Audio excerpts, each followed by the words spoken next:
Vestibulares da URGS. No vestibular da URGS de 2018, foi incluída a obra literária universal, Hamlet, de William Shakespeare. Por anos, assim continuará. Este canal do YouTube vem oferecendo subsídios aos candidatos a ingresso nessa universidade, com clássicos da literatura brasileira, como O Cortiço, Vestida de Preto, Dom Casmurro e obras de sociologia e antropologia, além de material raro sobre África e diáspora africana nas Américas. Em tempos de dispositivos móveis, utilizados mesmo nos meios de transporte coletivo, todo o material aqui é audiovisual. Assim, incluímos um filme, Hamlet, disponibilizado para uso geral no YouTube. Foi incluído neste ano papéis avulsos de Machado de Assis. Veja mais em QR Code.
So oft it chances in particular men that through some vicious mole of nature in them, by the o'ergrowth of some complexion, oft breaking down the pales and forts of reason, or by some habit grown too much, that these men, carrying, I say, the stamp of one defect, their virtues else be they as pure as grace, shall in the general censure take corruption from that particular fault. This is the tragedy of a man who could not make up his mind.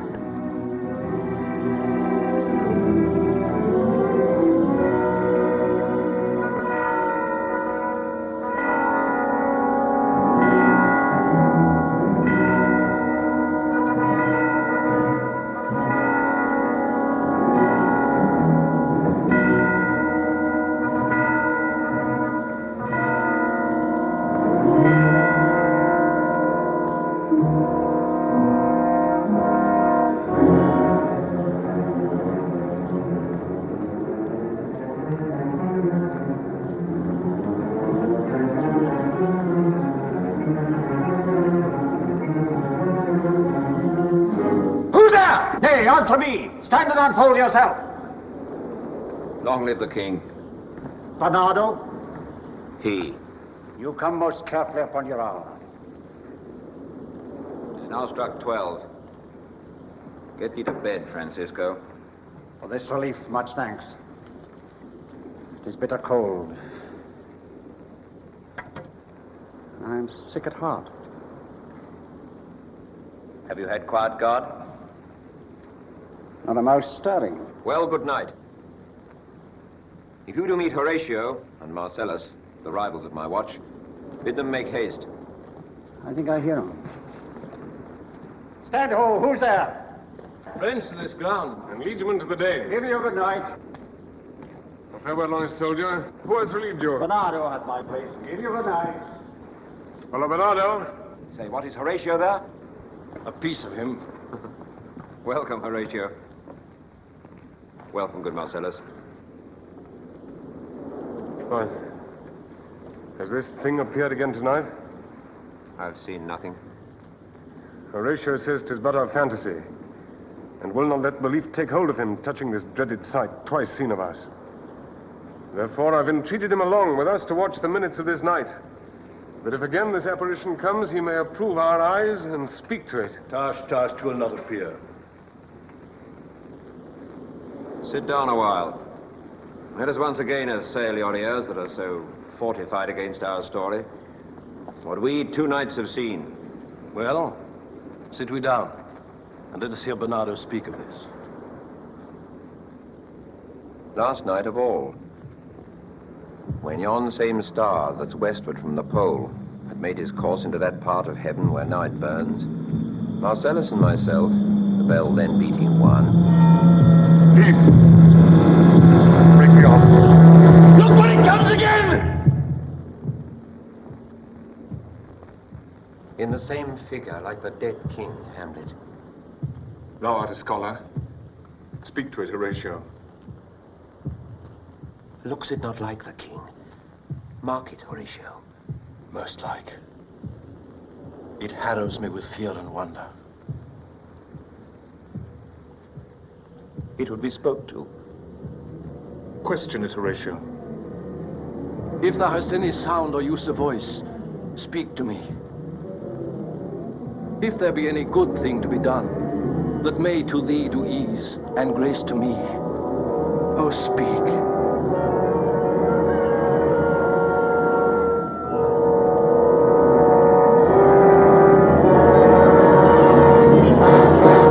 Stay and speak!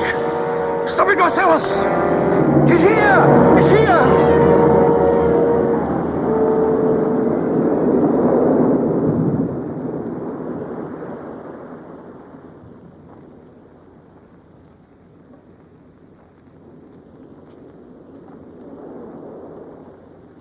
It is gone, and will not answer.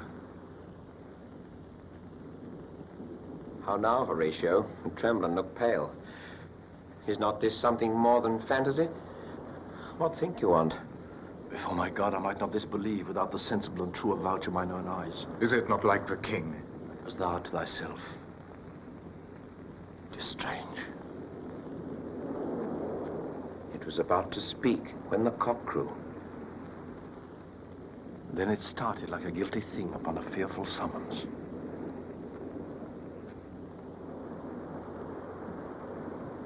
I've heard. A cock that is the herald to the morn doth with his lofty and shrill-sounding throat awake the god of day. And at its warning, the wandering and uneasy spirit hies to its confine.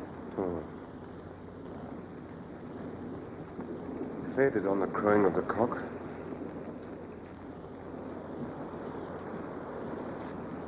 Some say that ever against that season comes wherein our Saviour's birth is celebrated, the bird of dawning singeth all night long.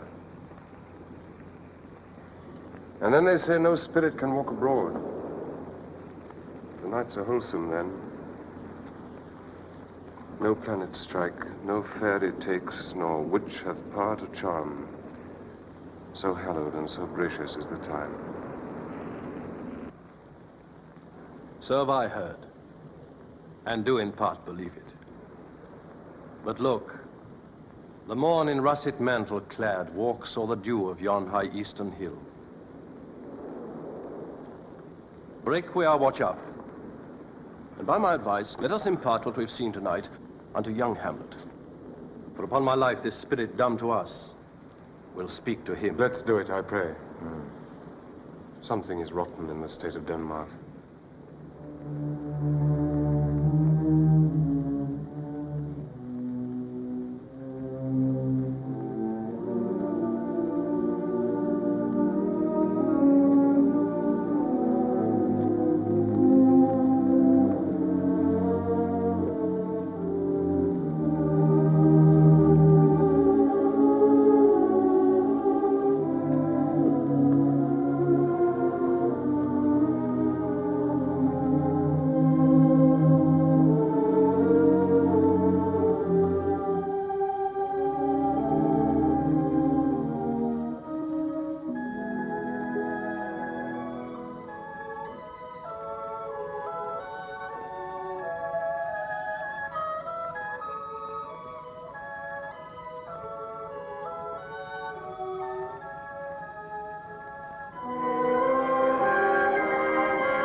Though yet of Hamlet, our dear brother's death, the memory be green, and that it us befitted to bear our hearts in grief, and our whole kingdom to be contracted in one brow of woe, yet so far hath discretion fought with nature, that we, with wisest sorrow, think on him, together with remembrance of ourselves. Therefore our sometime sister, now our queen, have we as 'twere with a defeated joy, with mirth in funeral, and with dirge in marriage, in equal scale, weighing delight and dole, taken to wife. Nor have we herein barred your better wisdoms, which have freely gone with this affair along, for all our thanks.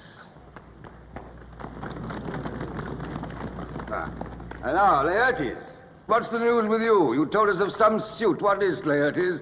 You cannot speak of reason to the Dane and lose your voice. What wouldst thou beg, Laertes, that shall not be my offer, not thy asking?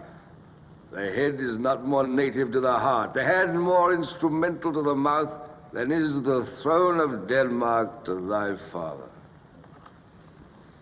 What wouldst thou have, Laertes? Dread, my lord, your leave and favor to return to France, from whence, though willingly I came to Denmark to show my duty in your coronation, yet now I must confess, that duty done, my thoughts and wishes bend again towards France, and bow them to your gracious leave and pardon. Have you your father's leave? What says Polonius? He hath, my lord, wrung from me my slow leave by laboursome petition, and at last, upon his will, I sealed my hard consent. I do beseech you, give him leave to go. Take thy fair hour, Laertes. Time be thine, and thy best graces spend it at thy will. And now, our cousin Hamlet, and our son, how is it that the clouds still hang on you?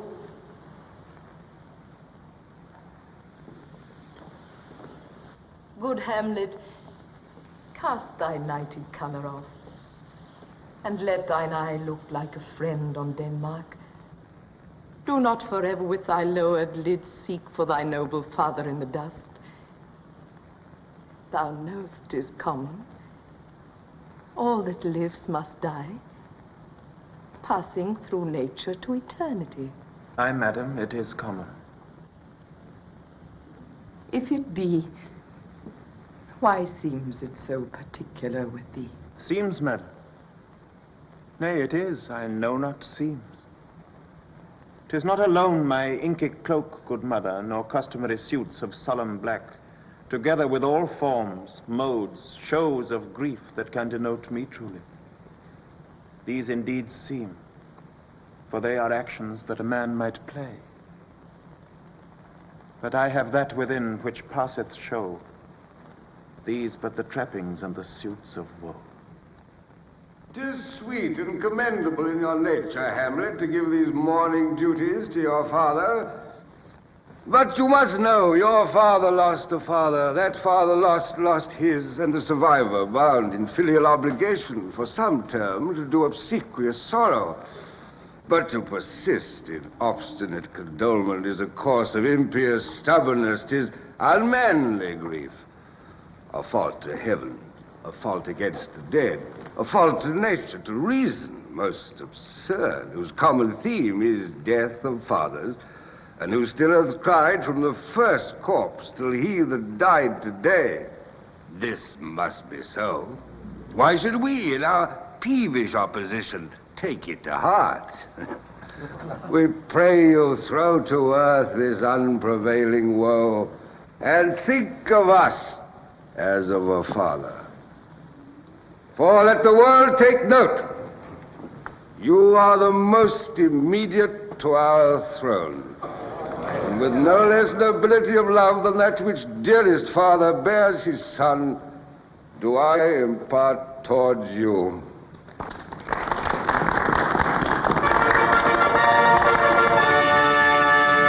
Your intent in going back to school at Wittenberg, it is most retrograde to our desire, and we beseech you, bend you to remain here in the cheer and comfort of our eye, our chiefest courtier cousin, and our son. Let not thy mother lose her prayers, Hamlet. I pray thee stay with us. Go not to Wittenberg. I shall in all my best obey you, madam. Why, it is a loving and a fair reply. Be as ourself in Denmark. Madam, come. This gentle and unforced accord of Hamlet sits smiling to my heart. In grace whereof no jocund health that Denmark drinks today, but the great cannons to the clouds shall tell, and the king's carouse the heavens shall roar again, re-speaking earthly thunder. Come, away!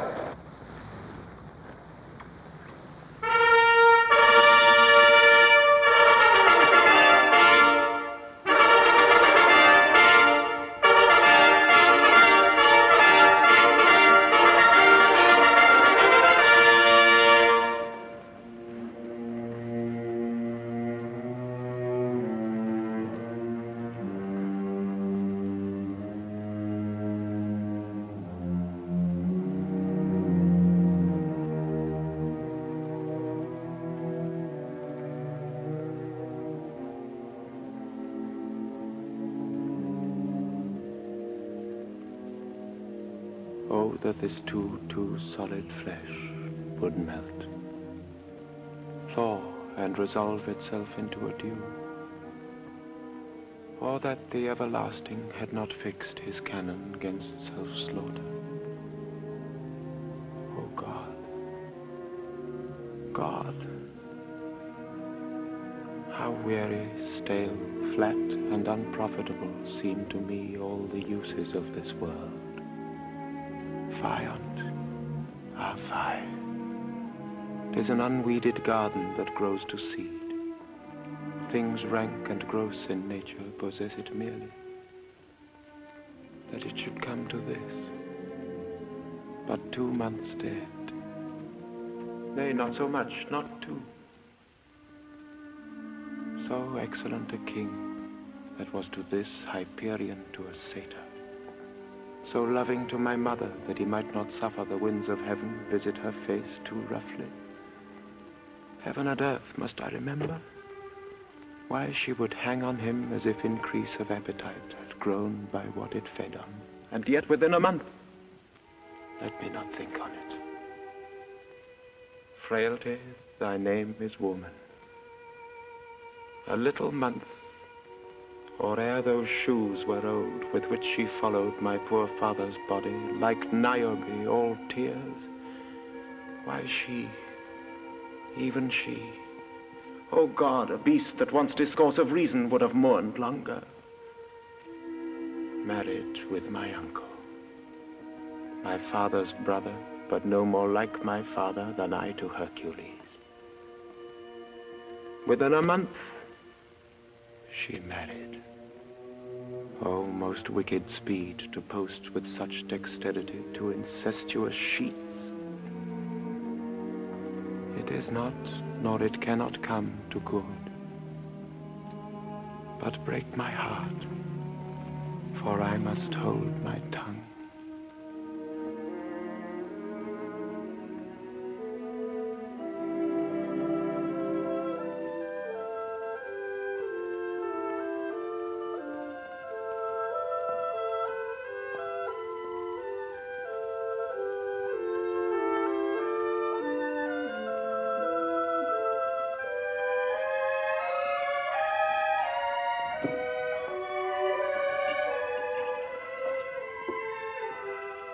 My necessaries are embarked. Farewell. And sister, as the winds give benefit and convoys assistance, do not sleep, but let me hear from you. Do you doubt that?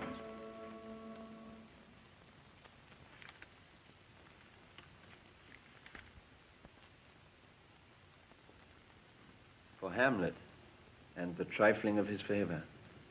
Hold it a fashion and a toy in blood. A violet in the youth of primy nature. Forward, not permanent. Sweet, not lasting. The perfume and suppliance of a minute. No more. No more, but so. Think it no more. Perhaps he loves you now. But you must fear his greatness weighed, his will is not his own. For he himself is subject to his birth. He may not, as unvalued persons do, carve for himself. For on his choice depends the safety and the health of this whole state. Then weigh what loss your honor may sustain if with too willing ear you list his songs, or lose your heart, or your chaste treasure open to his unmastered importunity. Be wary then. Best safety lies in fear.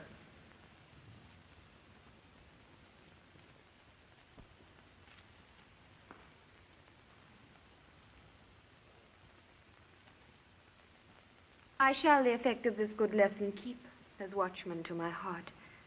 But good my brother, do not, as some ungracious pastors do, show me the steep and thorny way to heaven, whilst like a puffed and reckless libertine himself the primrose path of dalliance treads. And mine's not his own creed. Oh, fear me not. But here my father comes, I stay too long. Yet here, Laertes, aboard, for shame. The wind sits in the shoulder of your sail, and you are stayed for. There, my blessing with thee. And these few precepts in thy memory look thou character. Give thy thoughts no tongue, nor any unproportioned thought his act. Be thou familiar, but by no means vulgar. Those friends thou hast, and their adoption tried, grapple them to thy soul with hoops of steel, but do not dull thy palm with entertainment of each new hatched, unfledged company. Beware of entrance to a quarrel, but being in, that the opposed may beware of thee. Give every man thine ear, but few thy voice. Cost thy habit as thy purse can buy, but not expressed in fancy. Rich, not gaudy, for the apparel oft proclaims the man.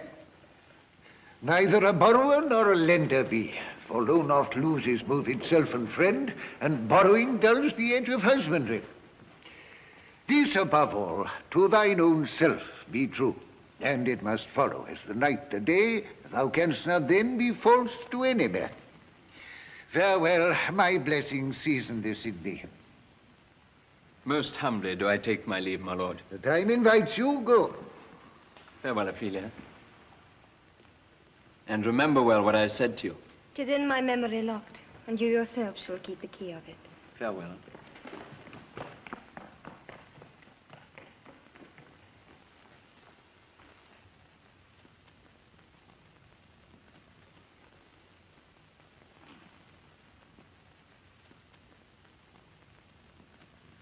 What is it, Ophelia, he hath said to you?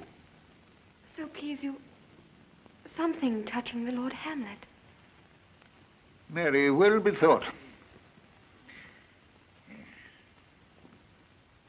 What is between you? Give me up the truth. He hath, my lord, of late made many tenders of his affection to me. Affection? Pooh! You speak like a green girl, unshifted in such perilous circumstance. Do you believe his tenders, as you call them? I do not know, my lord, what I should think. Mary, I'll teach you. Think yourself a baby. I would not, in plain terms, from this time forth, have you give words or talk with the Lord Hamlet. Look to it, I charge you.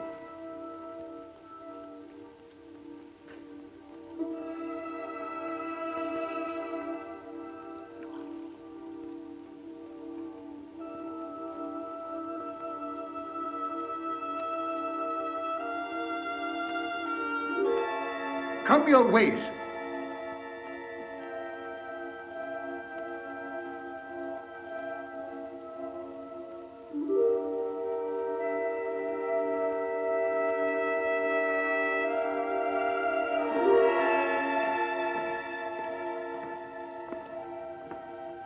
Hail to your lordship. I'm glad to see you well. Horatio, I do forget myself. Same, my lord, and your poor servant Em. Sir, my good friend, I'll change that name with you. Marcellus, my good lord. I'm very glad to see you. Good evening, sir. But what is your affair in Elsinore? We'll teach you to drink deep ere you depart. My lord, I came to see your father's funeral. I pray you do not mock me, fellow student. I think it was to see my mother's wedding. Indeed, my lord, it followed hard upon. Thrift, Horatio. The funeral baked meats did coldly furnish forth the marriage tables.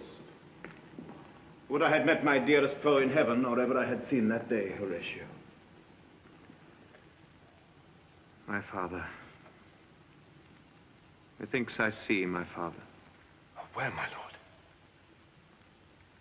In my mind's eye, Horatio. I saw him once. He was a goodly king. He was a man. Take him for all in all, I shall not look upon his like again. My lord, I think I saw him yesternight. So? Who? My lord, the king, your father. The king? My father? 2 nights together had these gentlemen, Marcellus and Bernardo, on their watch, in the dead vast middle of the night been thus encountered. A figure like your father, armed, appears before them, and with solemn march goes slow and stately by them. This to me in dread and secrecy did they impart, and I with them the 3rd night kept the watch, where, as they had reported, both in time, form of the thing, each word made true and good, the apparition comes. I knew your father. These hands are not more like. But where was this? My lord, upon the platform where we watched. Did you not speak to it? My lord, I did, but answer made it none. Yet once methought it lifted up its head as it would speak. But even then the morning cock crew loud, and at the sound it shrunk in haste away and vanished from our sight.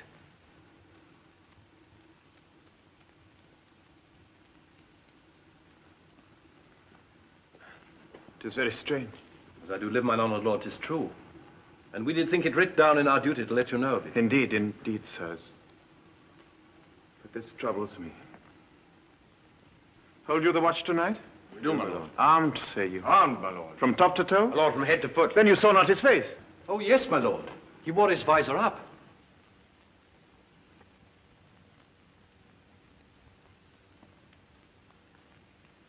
What looked he? Frowningly? A countenance more in sorrow than in anger. And fixed his eyes upon you? Most constantly. I would I had been there. It would have much amazed you. Very like, very like. Stayed it long? While one with moderate haste might tell 100. Longer. Longer? Not when I saw it.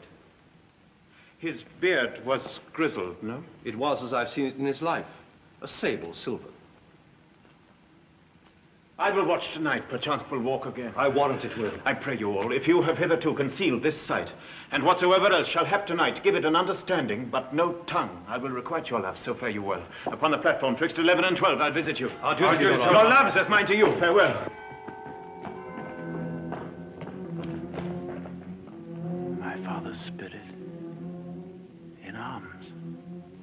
All is not well. I doubt some foul play. Would the night were come. Till then sit still, my soul. Foul deeds will rise, though all the earth o'erwhelm them to men's eyes.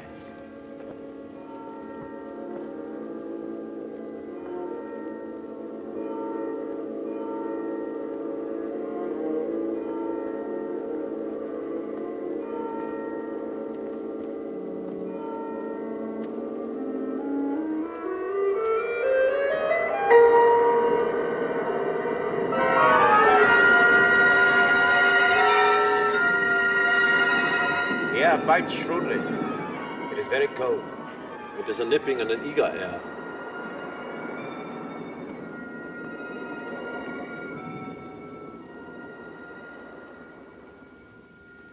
What hour now? I think it lacks of 12. No, it is struck. Indeed. I heard it not.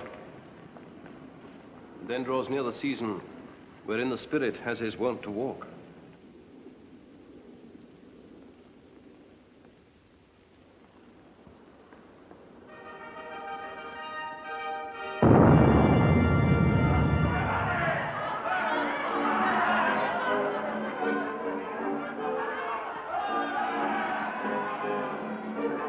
What does this mean, my lord?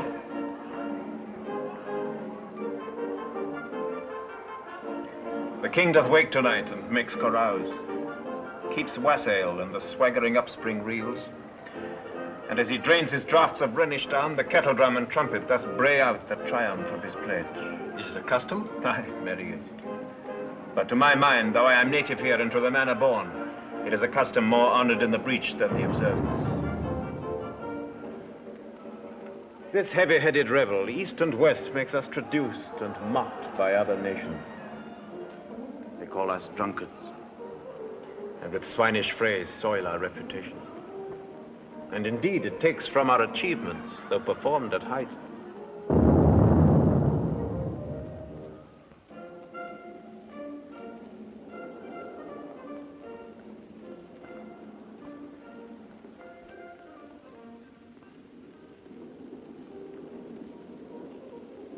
So oft it chances in particular men, that for some vicious mole of nature in them, by the o'ergrowth of some complexion, oft breaking down the pales and forts of reason, or by some habit grown too much, that these men, carrying, I say, the stamp of one defect, their virtues else be they as pure as grace, shall in the general censure take corruption from that particular fault.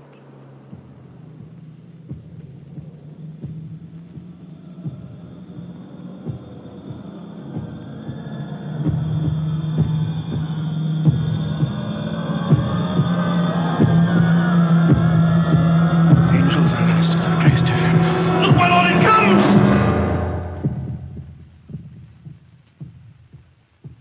Be thou a spirit of hell, or goblin damned, thou comest in such a questionable shape that I will speak to thee.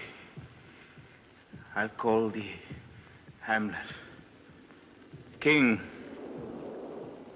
Father, Royal Dane, oh, answer me! It beckons you to go away with it. It wades you to a more removed ground. But do not go with it. No, by no means. It will not speak. Then I will follow it. Do not, my lord. Why, what should be the fear? I do not set my life at a pin's fee, and for my soul, what can it do to that, being a thing immortal as itself? It waves me forth again. I'll follow it. What do it tempt you toward the flood, my lord? Or to the dreadful summit of the cliff that beetles o'er his base into the sea, and there assume some other horrible form which might deprive your sovereignty of reason and draw you into madness? Think of it! You shall not go, my lord! Hold up your hands! Behold, you shall not go! My fate cries out and makes each petty artery in this body as hardy as the Nemean lion's nerve. Still am I called, and be gentlemen. By heaven, I'll make a ghost of him that hinders me. I say away!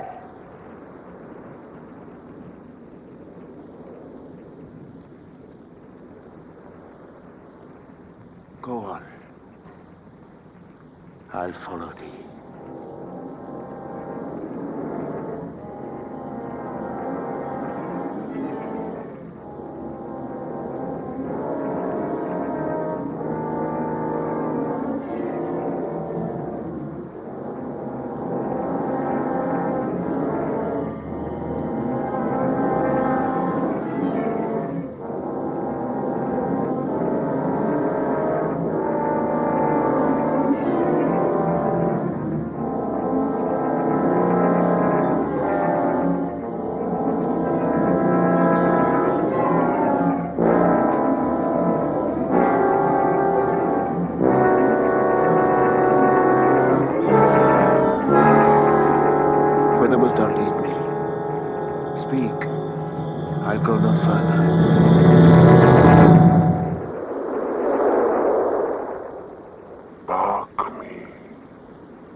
Alas, poor ghost.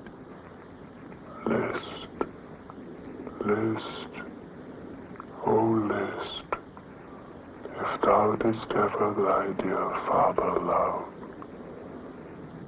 God. Revenge is foul and most unnatural murder. Murder. Murder most foul as in the best it is. But this most foul, strange, and unnatural. Haste me to know it, that I with wings as swift as meditation or the thoughts of love may sweep to my revenge. Now, Hamlet, hear. 'Tis given out that sleeping in my orchard a serpent stung me. So the holy air of Denmark is, by a forged process of my death, rankly abused. But know thou, noble youth, the serpent that did sting thy father's life now wears his crown. Oh, my prophetic soul, my uncle. I, that incestuous, that adulterate beast, with traitorous gifts won to his shameful lust the will of my most seeming virtuous queen. O Hamlet, what a falling off was there, but soft. Methinks I scent the morning air, brief let me be. Sleeping within my orchard, my custom always in the afternoon, upon my quiet hour thy uncle stole, with juice of cursed hemlock in a vial, and in the porches of my ears did pour the leprous distilment, whose effect holds such an enmity with blood of man, that swift as quicksilver it courses through the natural gates and alleys of the body.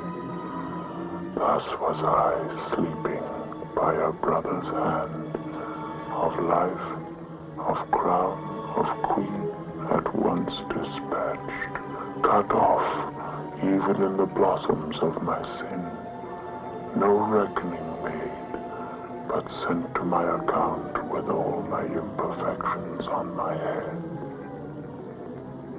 Oh, horrible, horrible, most horrible. If thou hast nature in thee, bear it not, Let not the royal bed of Denmark be a couch for luxury and damned incest. But howsoever thou pursuest this act, taint not thy mind, nor let thy soul contrive against thy mother aught. Leave her to heaven. Fare thee well at once. The glowworm shows the matin to be near, and begins to pale his ineffectual fire. Adieu, adieu, adieu. Remember me.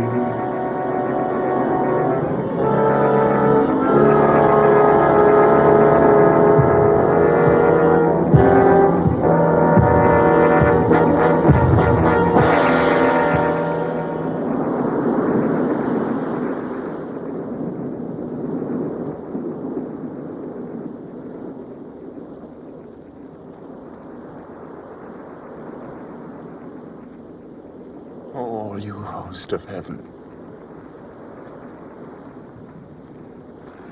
O earth, what else? When shall I couple hell?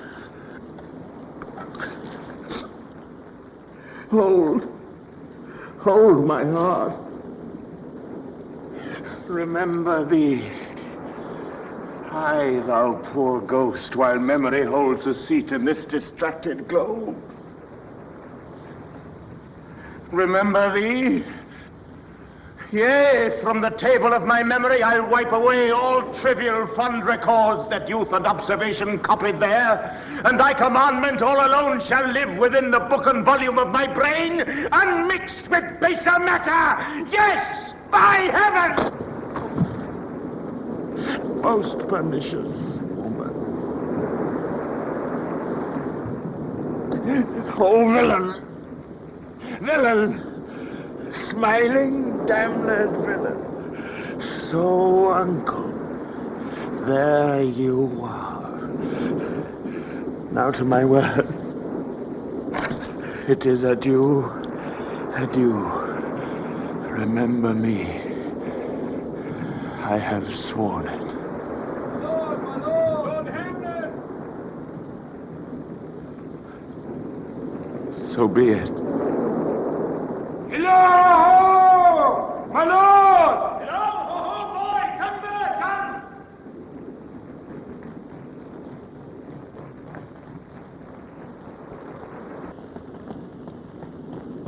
How is my noble lord? What news, my lord? Oh, wonderful! Would my lord tell it? No. You will reveal it. Not I, my lord. How say you then? Would heart of man once think it? But you'll be secret. Aye, my lord. My lord. There's ne'er a villain dwelling in all Denmark.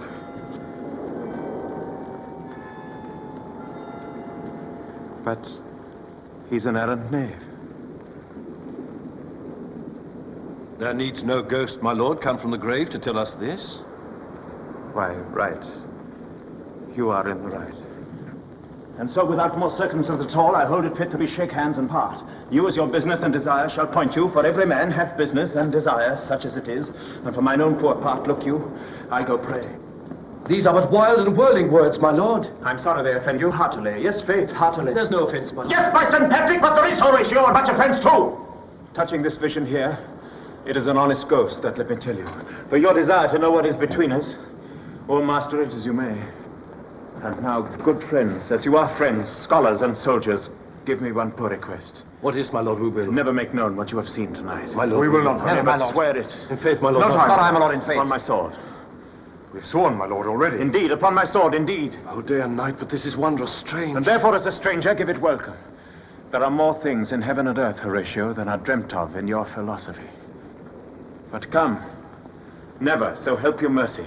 How strange or odd soe'er I bear myself, as I perchance hereafter shall think fit to put an antic disposition on, that you at such times seeing me never shall, by the pronouncing of some doubtful phrase as well, we know, or we could, and if we would, or such ambiguous giving out, denote that you know aught of me. This do swear, so grace and mercy at your best need help you.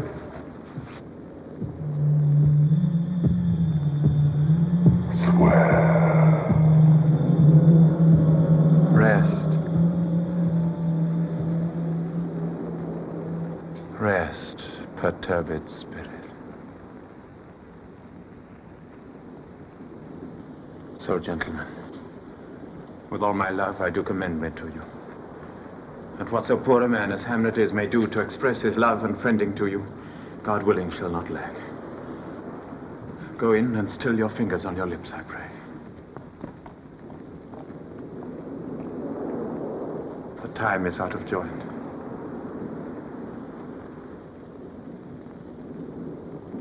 O cursed spite, that ever I was born to set it right. Come, let's go together.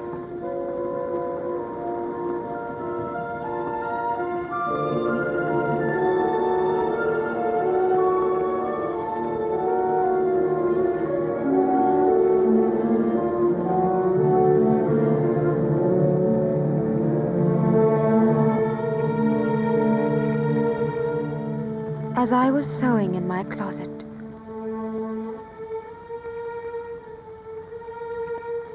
Lord Hamlet, with his doublet all unlaced, pale as his shirt, and with a look so piteous in purport, as if he had been loosed out of hell to speak of horrors, he comes before me. He took me by the wrist and held me hard. Then goes he to the length of all his arm, and with his other hand thus o'er his brow, he falls to such perusal of my face as he would draw it. Long stayed he so. At last, a little shaking of mine arm, and thrice his head thus waving up and down, he raised a sigh, so piteous and profound, as it did seem to shatter all his bulk and end his being. That done, he let me go, and with his head over his shoulder turned, he seemed to find his way without his eyes, for out of doors he went without their help, and to the last bended their light on me.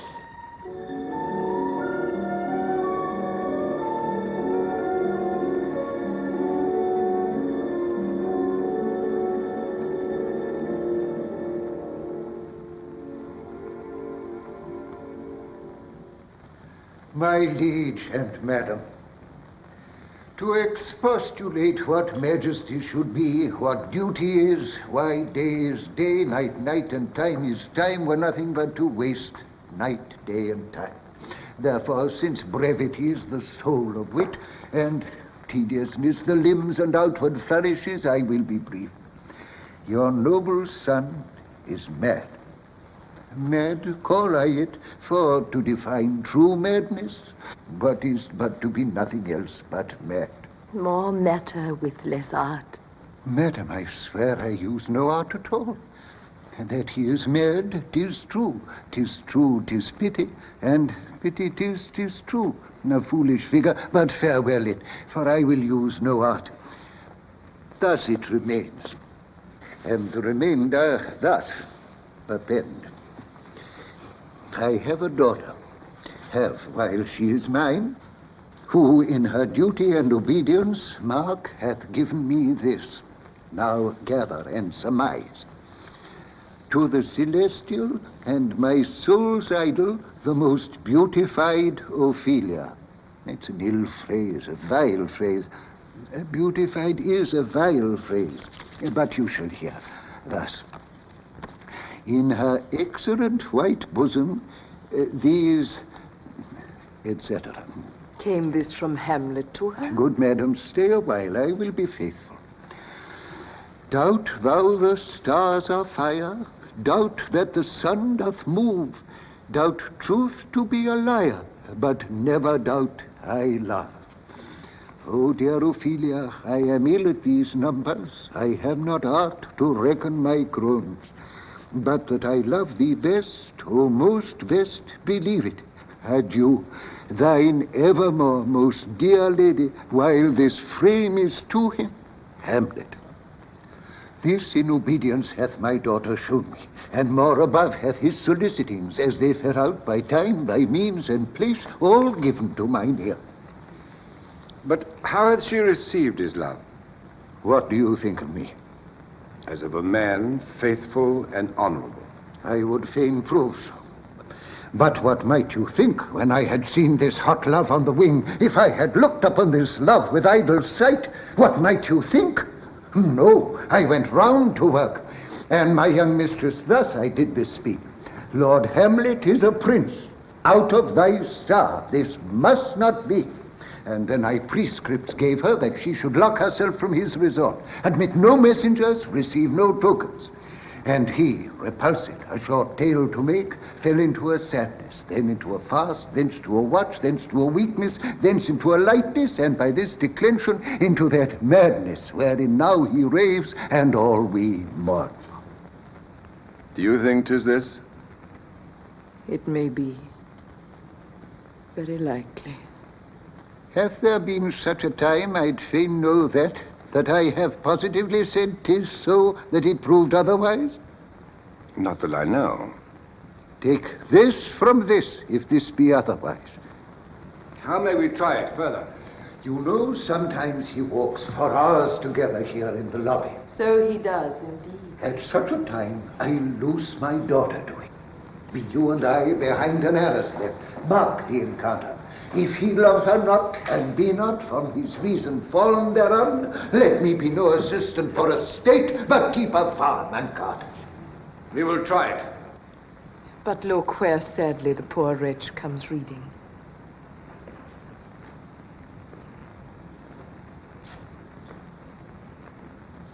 Away, I do beseech you both, away. I'll board him presently. Oh, give me leave.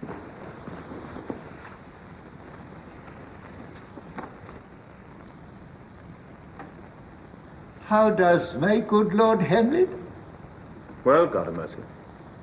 Do you know me, my lord? Excellent well.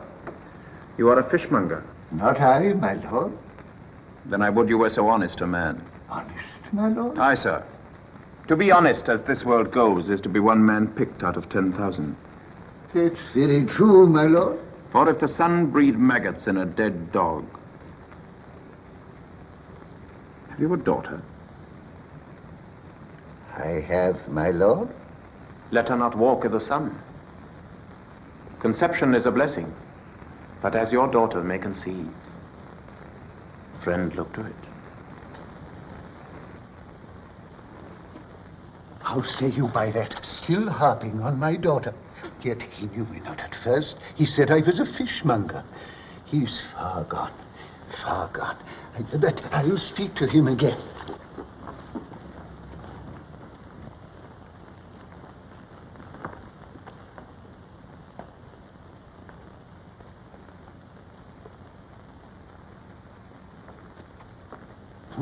What do you read, my lord?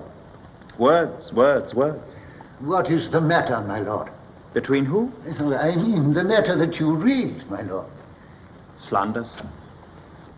For the satirical rogue says here that old men have grey beards, that their faces are wrinkled, their eyes purging thick amber and plum-tree gum, that they have a plentiful lack of wit, together with most weak hands. All of which, sir, though I most powerfully believe, yet I hold it not honesty to have it thus set down. For you yourself, sir, shall be old as I am, if like a crab you could go backward. Though this be madness, yet there's method in it. Will you walk out of the air, my lord? Into my grave? Indeed, it is out of the air. How pregnant sometimes his replies are. My honorable lord, I will most humbly take my leave of you. You cannot, sir, take from me anything that I will more willingly part withal. Except my life. Except my life. Except my life.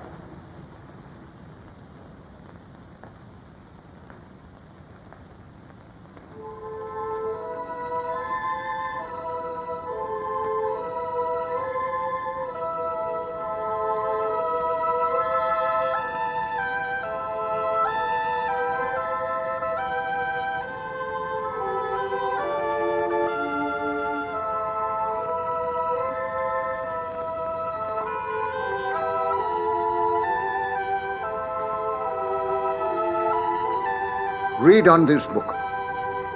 That sure such an exercise may color your loneliness. Gracious, so please you, we'll bestow ourselves. Ophelia, walk you here.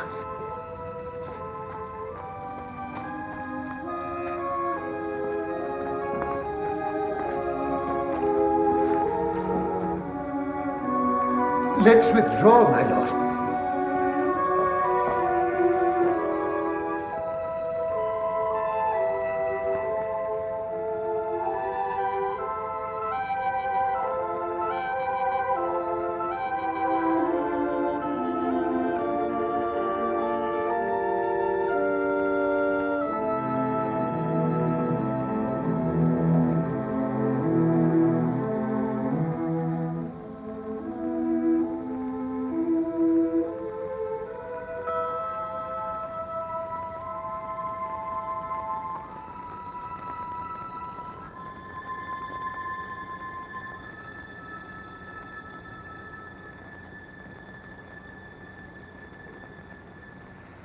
Soft you now,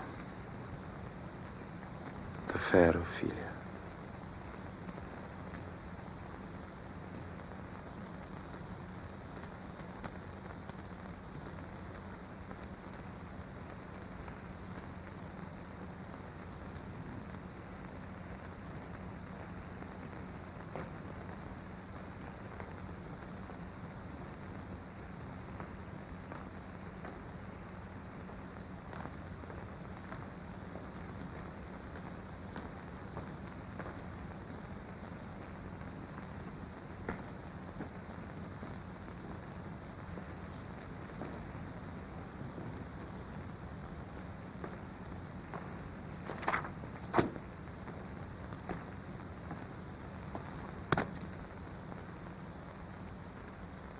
Nymph, in thy orisons be all my sins remembered.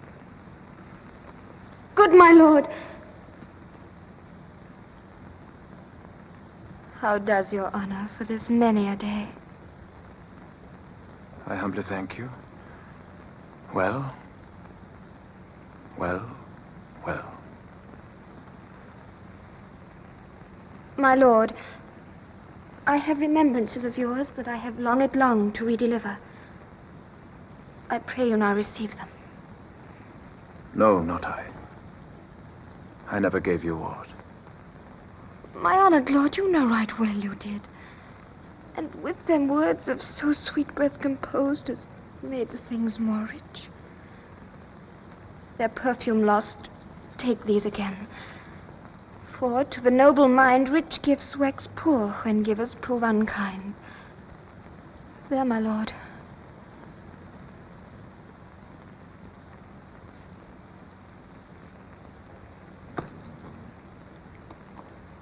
Are you honest? My lord.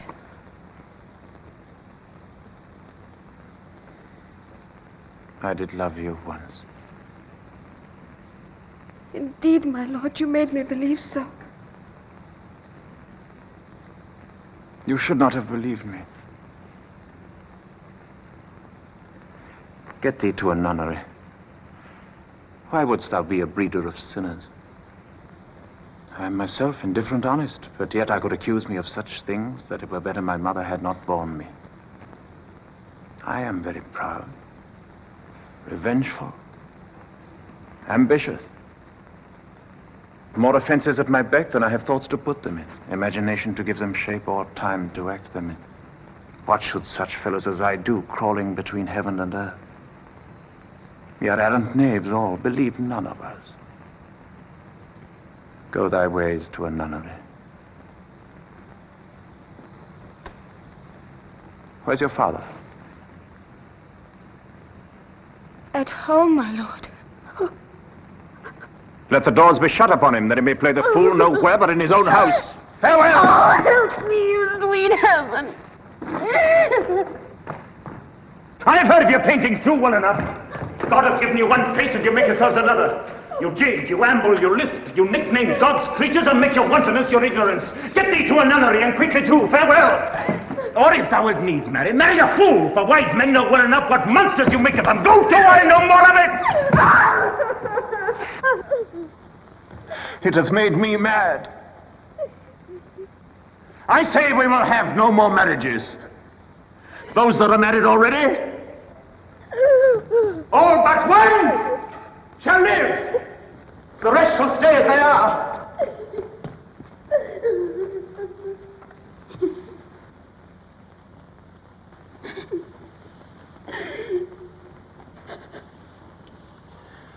To a nunnery. Go.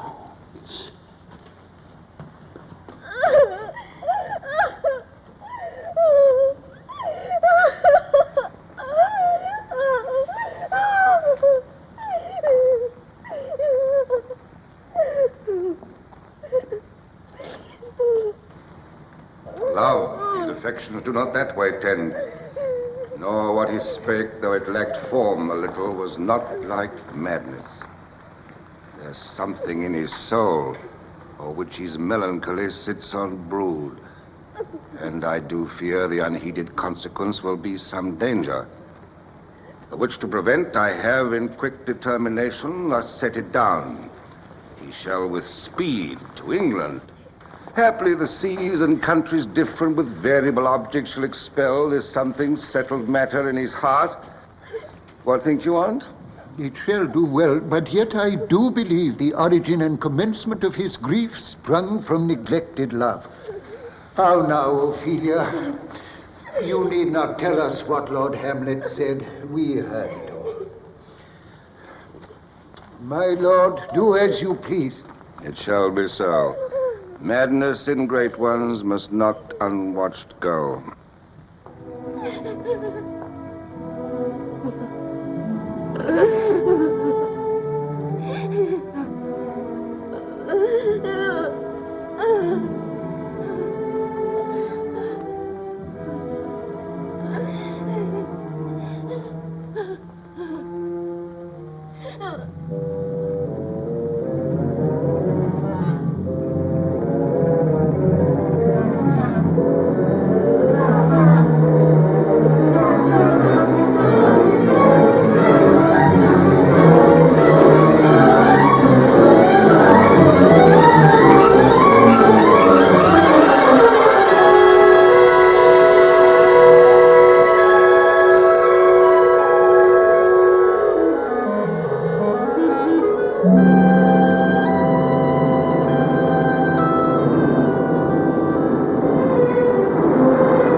To be? That is the question.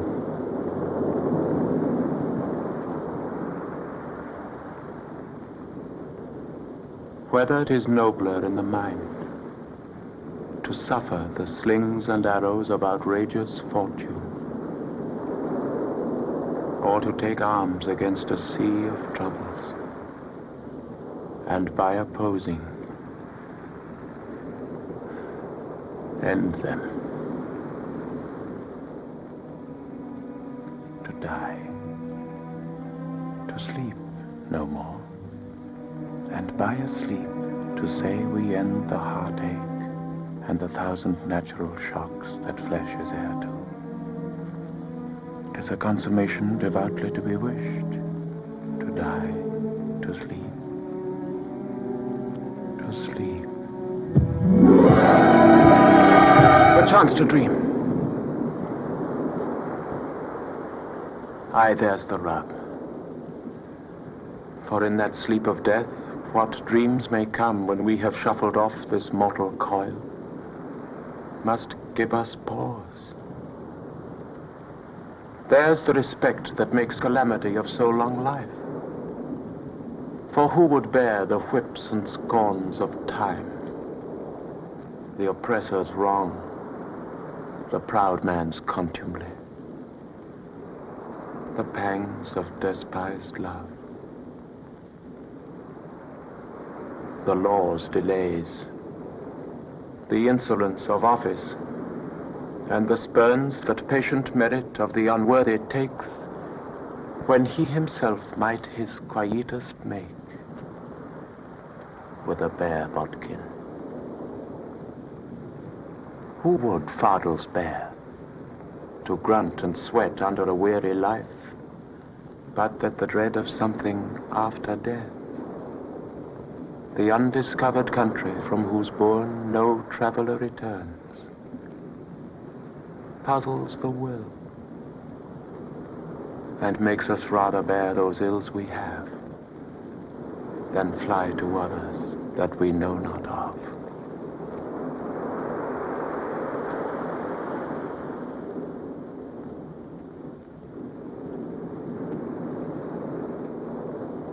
Thus conscience doth make cowards of us all.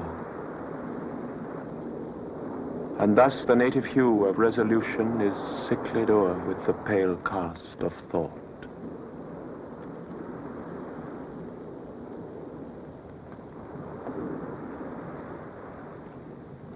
And enterprises of great pith and moment, with this regard their currents turn awry,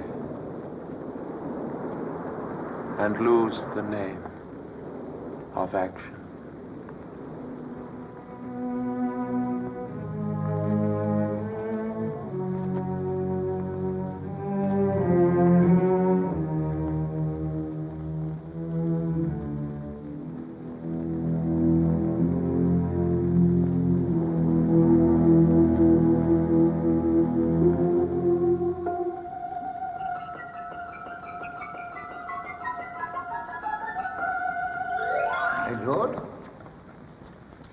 I have news to tell you. The actors are come hither, my lord.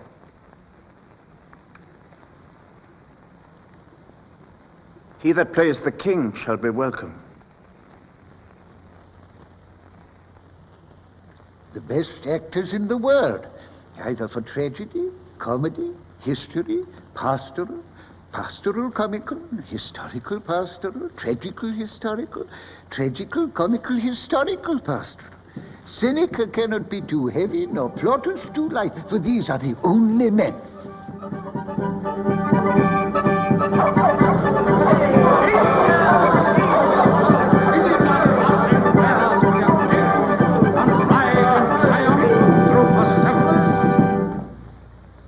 You are welcome, masters. Welcome all. I am glad to see thee well. Welcome, good friend. Oh, my old friend. Why, thy face is balanced since I saw thee last. Comest thou to beard me in Denmark? What, my young lady and mistress? By Our Lady, your ladyship is nearer to heaven than when I saw you last. Pray God your voice, like a piece of uncurrent gold, be not cracked in its ring. Masters, you are all welcome. Good, my lord, will you see the players well bestowed? You here, let them be well used, for they are the abstract and brief chronicles of the time. After your death, you had better have a bad epitaph than their ill report while you live. My lord, I will use them according to their desert. God's bodkin man, much better. Use every man after his desert, and who shall scape whipping? Use them after your own honor and dignity. The less they deserve, the more merit is in your bounty. Take them in. Come, sirs. Follow him, friends. We'll hear a play tomorrow.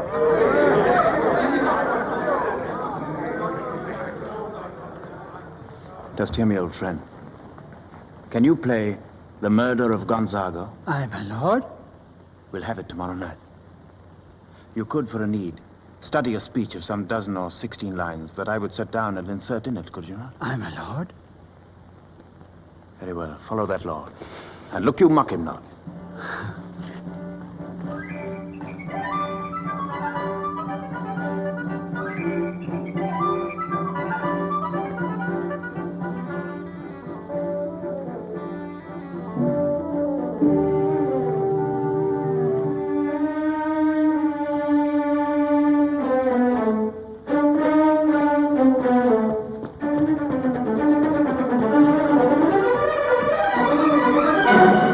The play is the thing wherein I'll catch the conscience defense of the king!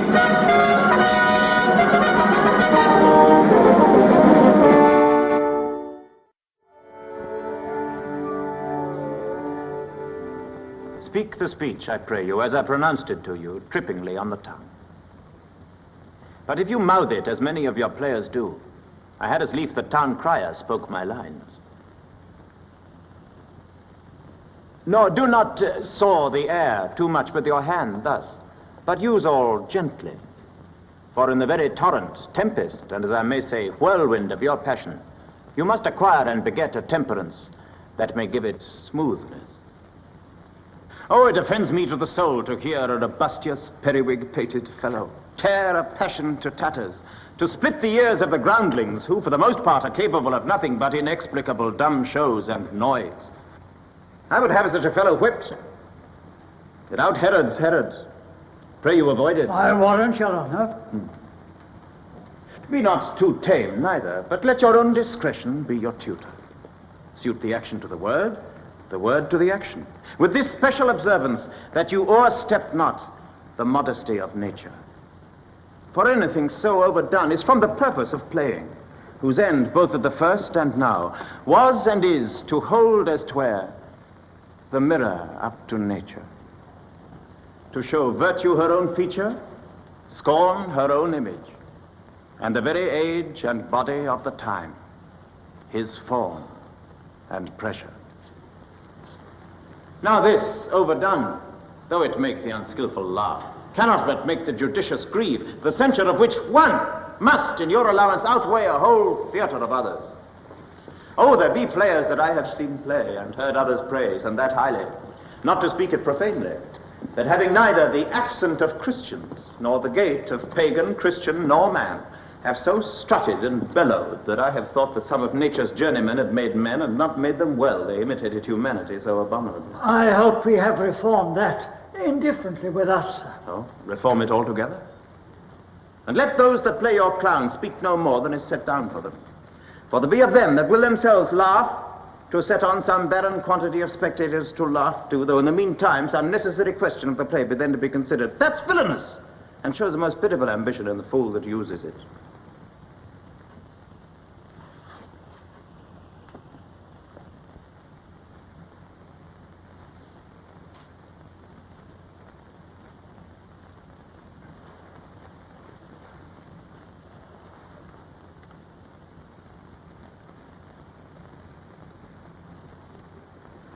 Go, make you ready.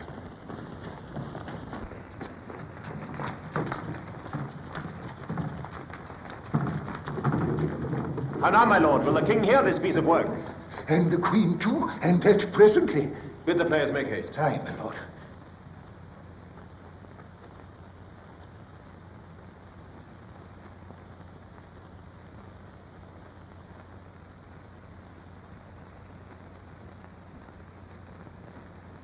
Horatio. Yes, sweet lord, at your service. Observe mine uncle, give him heedful note. Well, my lord. They are coming to the play. I must be idle. Get you a place.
Cousin Hamlet? Excellent, i' faith, of the chameleon's dish. I eat the air, promise crammed. You cannot feed capons so. I have nothing with this answer, Hamlet. These words are not mine. No, nor mine now. My lord, you played once at the university, you say. There did I, my lord, and was accounted a good actor. What did you enact? I did enact Julius Caesar. I was killed in the Capitol. Brutus killed me. It was a brute part of him to kill so capital a calf there. Be the players ready? Aye, my lord. They stay upon your patience. Come hither, my dear Hamlet. Sit by me. No, good mother. Here's metal more attractive.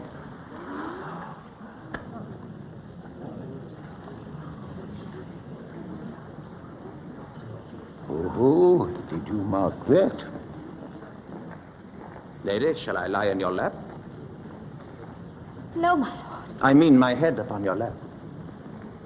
Aye, my lord. Do you think I meant country matters? I think nothing, my lord. That's a fair thought to lie between maids' legs. What is, my lord? Nothing. You are merry, my lord. Who, I? Aye, my lord. Oh, God, you're only jig maker. Why, what should a man do but be merry? For look you how merrily my mother looks, and my father died within 2 hours. Nay, 'tis twice 2 months, my lord. So long? Nay, then, let the devil wear black, for I'll have a suit of sables. Oh, heavens, died 2 months ago and not forgotten yet. Why, then there's hope a great man's memory may outlive his life half a year.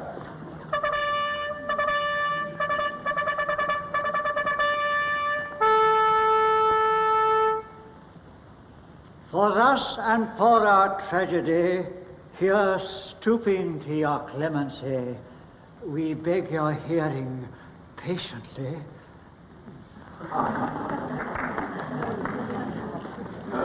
Is this a prologue or the posy of a ring? 'Tis brief, my lord. As woman's love. You are keen, my lord, you are keen. It will cost you a groaning to take off mine edge.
must watch while some asleep. Thus runs the world away. Oh, good Horatio, I'll take the ghost's word for £1,000, 'tis foreseen. Very well, my lord. Upon the act of the poisoning. I did very well, no, God sir. bless you, sir.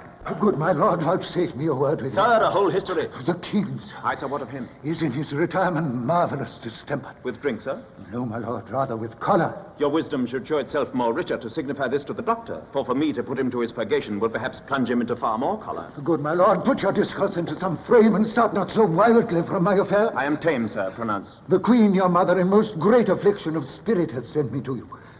You are welcome. Nay, my lord, this courtesy is not of the right breed. If it should please you to make me a wholesome answer, I will do your mother's commandment. If not, your pardon and my return shall be the end of my business. Sir, I cannot. What, my lord? Make you a wholesome answer. My wit's diseased. But, sir, such answer as I can make you shall command, or rather, as you say, my mother. Therefore, no more, but to the matter. My mother, you say. She desires to speak with you in her closet ere you go to bed. We shall obey, were she 10 times our mother. Have you any further trade with us? My lord, the queen would speak with you, and presently. Do you see yonder cloud that's almost in shape of a camel? By the mass, and 'tis like a camel indeed. Methinks it's like a weasel. It is backed like a weasel. Or like a whale. Very like a whale. Then I will come to my mother by and by. I will say so.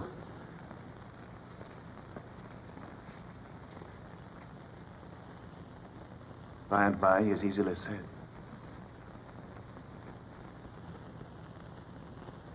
Leave me, friend.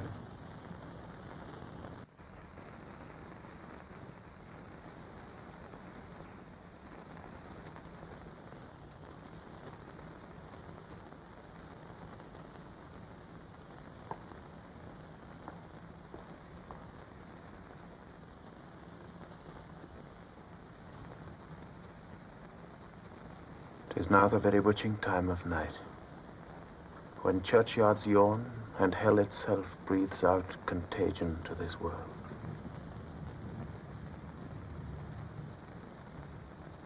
Now could I drink hot blood and do such bitter business as the day would quake to look on. Soft. Now to my mother.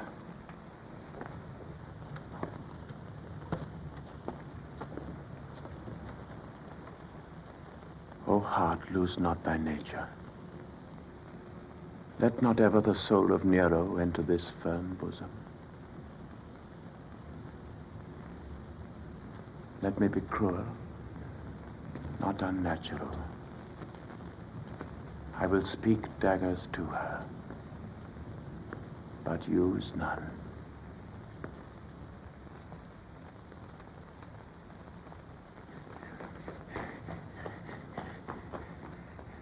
My lord, he's going to his mother's closet.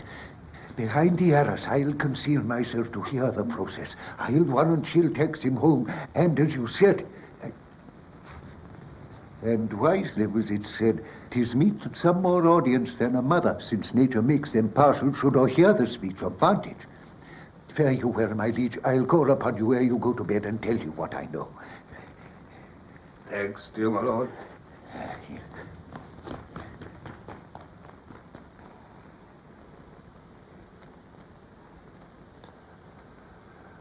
Oh, my offense is rank. It smells to heaven. It hath the primal elder's curse upon it. A brother's murder.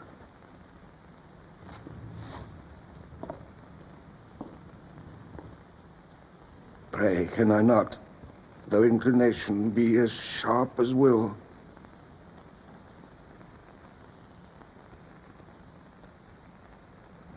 what if this cursed hand were thicker than itself with brother's blood? Is there not rain enough in the sweet heavens to wash it white as snow?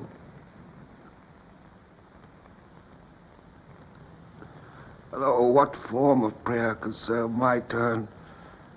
Forgive me my foul murder. That cannot be, since I am still possessed of those effects for which I did the murder. My crown, my own ambition, and my queen. Oh, wretched state.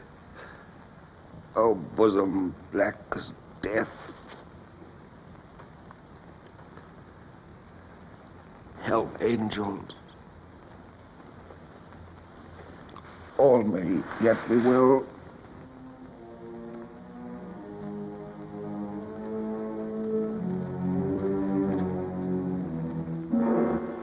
Now might I do it, Pat. Now he is praying.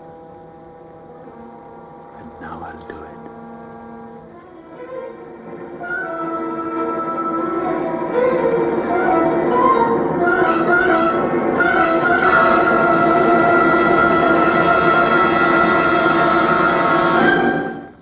And so he goes to heaven.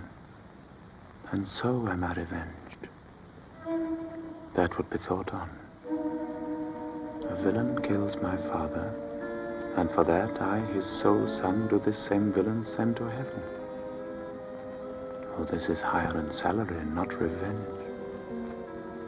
He took my father, all his crimes full-blown, as flush as May. And how his audit stands, who knows, save heaven? But in our circumstance and course of thought, 'tis heavy with him. And am I then revenged to take him in the purging of his soul when he is fit and seasoned for his passage? No. Up, sword, and know thou a more dark intent when he is drunk, asleep, or in his rage, or in the incestuous pleasure of his bed, at gaming, swearing, or about some act that has no relish of salvation in it. Then trip him, that his heels may kick at heaven, and that his soul may be as damned and black as hell whereto it goes. My mother stays. This physic but prolongs thy sickly days.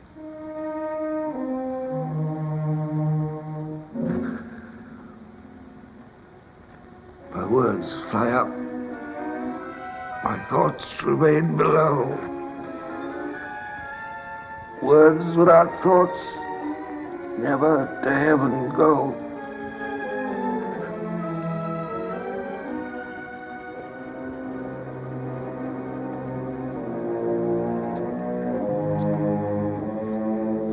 He will come straight. Look, you lay hold to him.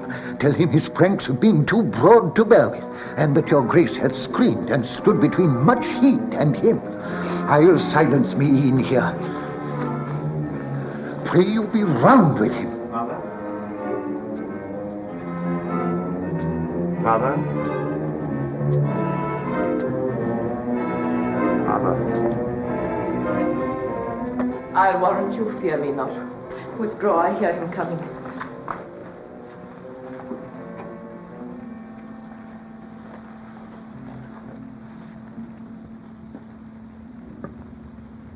Now, Mother, what's the matter?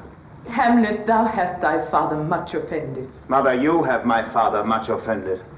Come, you answer with an idle tongue. Go, you question with a wicked tongue. How now, Hamlet? What's the matter now? Have you forgotten me? No, by the rood, not so. You are the queen, your husband's brother's wife. And would it were not so, you are my mother. Nay, then I'll set those to you that can't Come and sit you down, you shall not budge! You go not till I set you up a glass where you may see the inmost part of you. What wilt thou do? Thou wilt not murder me. Help! Help! Help! Now, rat!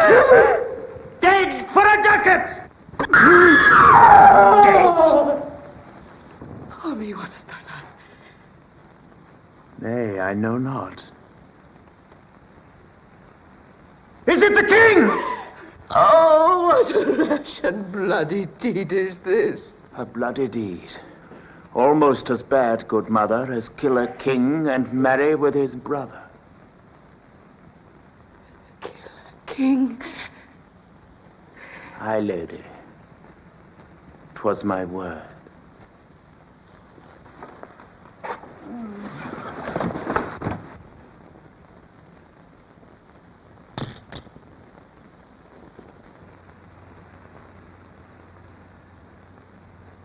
Thou wretched, rash, intruding fool. Farewell. I took thee for thy better. Take thy fortune. Thou find'st to be too busy is some danger. Leave wringing of your hands. He sit you down and let me wring your heart, for so I shall if it be made of penetrable stuff. What have I done that thou darest wag thy tongue and noise rude against me? Such an act that blurs the grace and blush of modesty, calls virtue hypocrite, takes off the rose from the fair forehead of an innocent love, and sets a blister there, makes marriage vows as false as dice as old. Me water! Look here upon this picture, and on this. The counterfeit presentment of two brothers. See what a grace was seated on this brow. An eye like Mars to threaten and command. A stature like the herald Mercury new lighted on a heaven-kissing hill. A combination and a form indeed, where every god did seem to set his seal to give the world assurance of a man. This was your husband. Look you now what follows. Here is your husband, like a mildewed ear, blasting his wholesome brother. Have you eyes? You cannot call it love, for at your age the heyday in the blood is tame. It's humble and waits upon the judgment. And what judgment would step from this to this? What devil was that thus has hoodwinked you? Oh, shame, where is thy blush? If hell can rise up in a matron's bones to flaming youth, let virtue be as well. Oh, Hamlet, speak no more. Thou turnest mine eyes into my very soul, and there I see such black and grained spots as will not lose their stain. Nay, but to live in the rank sweat of a lascivious bed, stewed in corruption, hurrying and making love over the nasty sky. Speak to me no more. These words like daggers enter in mine ears no more, sweet Hamlet. A murderer and a villain, a slave that is not 20th part the worth of your true lord, a cutpurse of the empire and the throne, that from a shelf the precious diadem stole and put it in his pocket. A king of sleds and passes. Oh.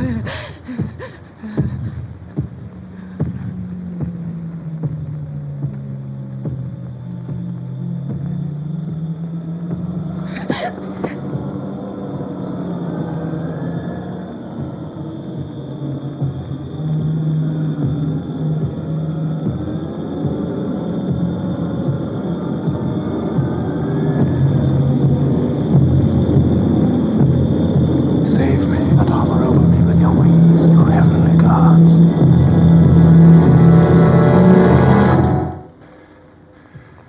What would your gracious figure? Alas, he's mad. Do you not come, your tardy son, to chide, that lapsed in time and passion lets go by the important acting of your dread command? Oh, say. Do not forget, this visitation is but to whet thy almost blunted purpose.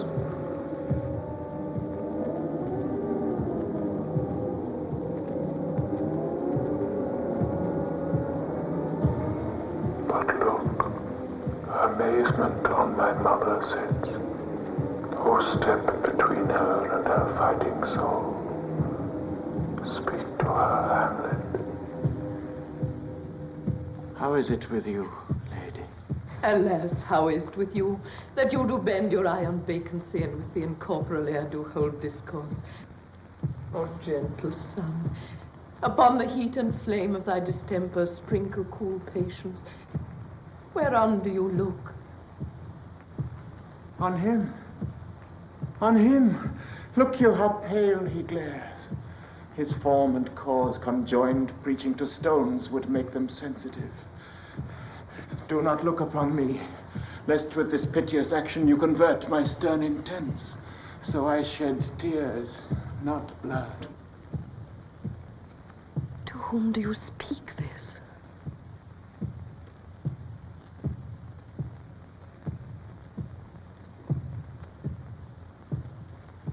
Do you see nothing there?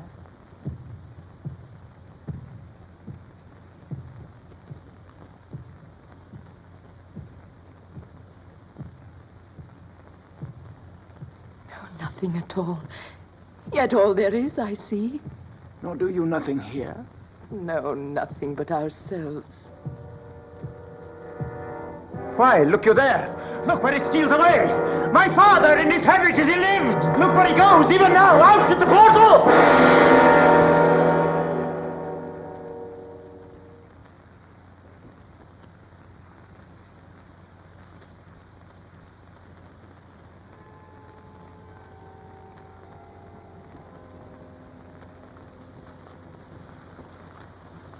This is the very coinage of your brain. This bodiless creation madness is very cunning in. Madness? My pulse as yours doth temperately keep time and makes us healthful music. Mother, for love of grace, lay not that flattering unction to your soul, that not your trespass, but my madness speaks. Confess yourself to heaven. Repent what's past. Avoid what is to come. And do not spread the compost on the weeds to make them ranker. Forgive me this, my virtue. Oh, Hamlet, thou hast cleft my heart in twain. No. Throw away the worser part of it, and live the purer with the other half. Good night. But go not to my uncle's bed. Assume a virtue if you have it not. Refrain tonight, and that shall lend a kind of easiness to the next abstinence, the next more easy. For use can almost change the stamp of nature. Once more, good night. And when you are desirous to be blessed, I'll blessing beg of you.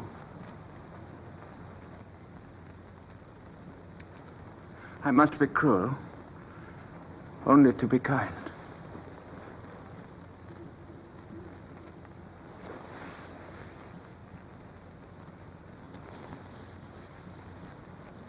I must to England, you know that? Alack, I had forgot. 'Tis so concluded on. There's letters sealed. This man shall send me packing. I'll lug the guts into the neighbor room.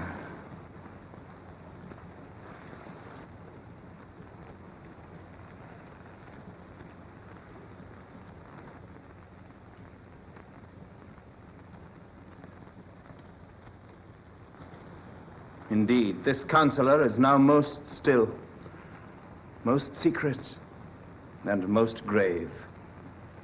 That was in life a foolish, prating knave. Come, sir. To draw toward an end with you. Good night, mother.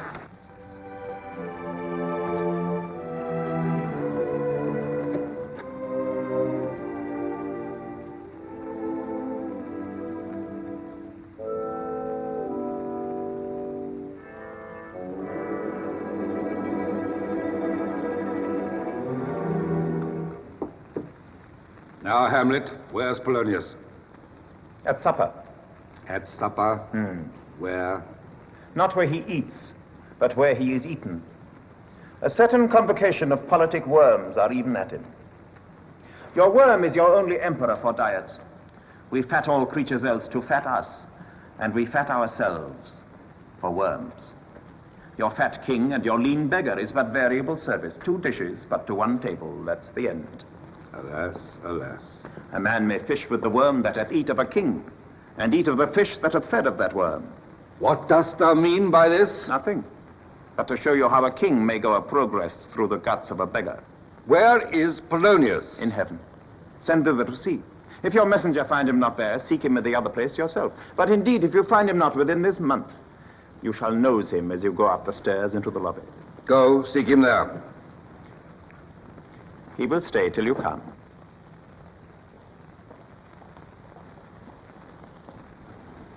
Hamlet, for thine especial safety, which we do tender, as we do deeply grieve for that which thou hast done, this deed must send thee hence with fiery quickness. Therefore prepare thyself. The bark is ready, the wind sets fair, and everything is bent for England. For England? Aye, Hamlet. Good. So is it, if thou knewst our purposes. I see a cherub that sees them. But come. For England. Farewell, dear mother. Thy loving father, Hamlet. My mother. Father and mother is man and wife. Man and wife is one flesh. and soul.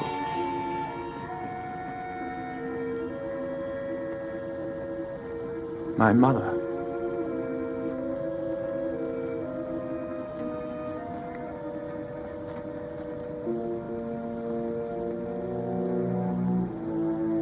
Come. For England. Follow him close. Tempt him with speed. Or delay it not. I'll have him hence tonight. Away. Everything is sealed and done that else leans on the affair. Pray you, make haste.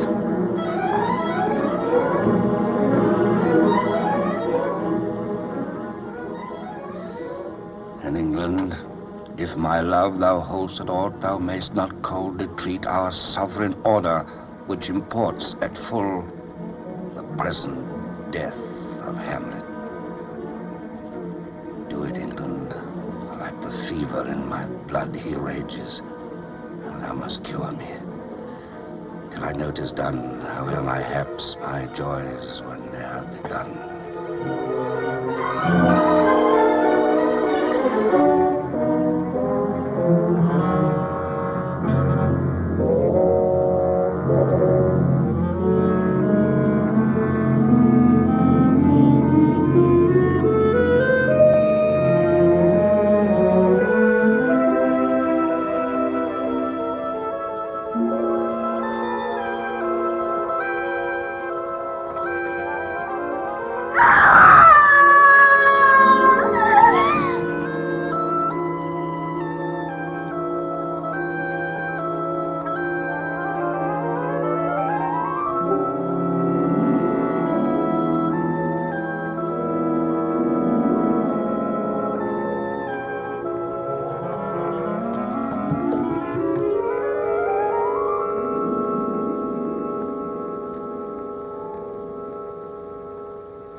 His beauteous Majesty of Denmark? Why, how now, Ophelia? Say you? Nay, pray you, mark. He is dead and gone, lady. He is dead and gone. At his head a grass green turf. At his heels a stone.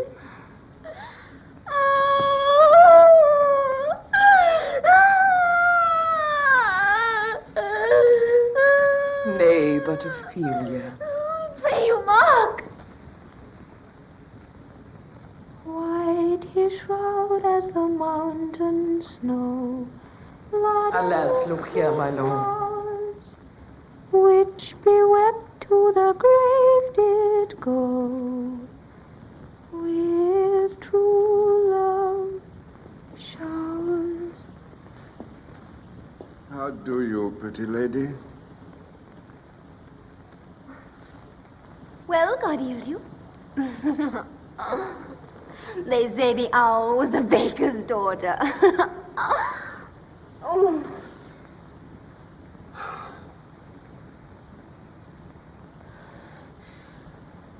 Lord, we know what we are, but know not what we may be.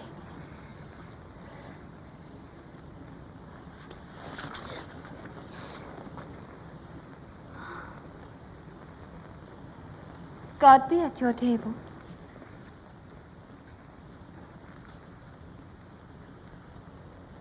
Distraction for her father. I hope all will be well. We must be patient.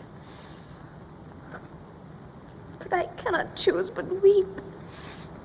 To think they should lay him in the cold ground.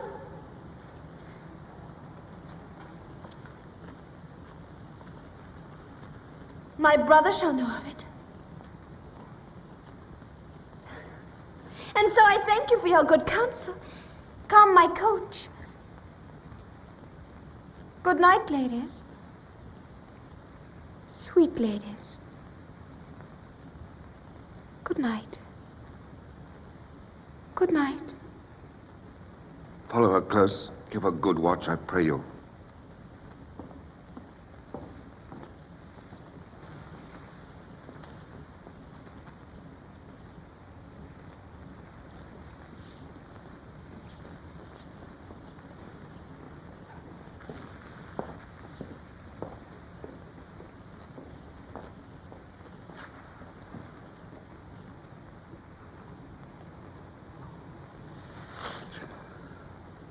Oh, Gertrude, Gertrude.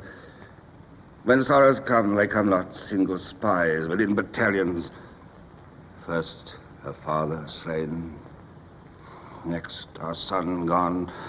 The people muddied, thick and unwholesome in their thoughts and whispers. Poor Ophelia, divided from herself and her fair judgment. And last, and more dangerous than all of these, her brother is in secret come from France and wants not buzzers to infect his ear with pestilent speeches of his father's death. And he himself not hesitates to threaten our own person.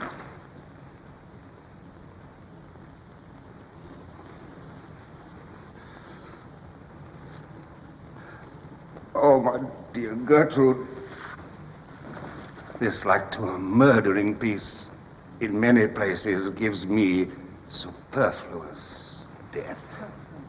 How now? What news?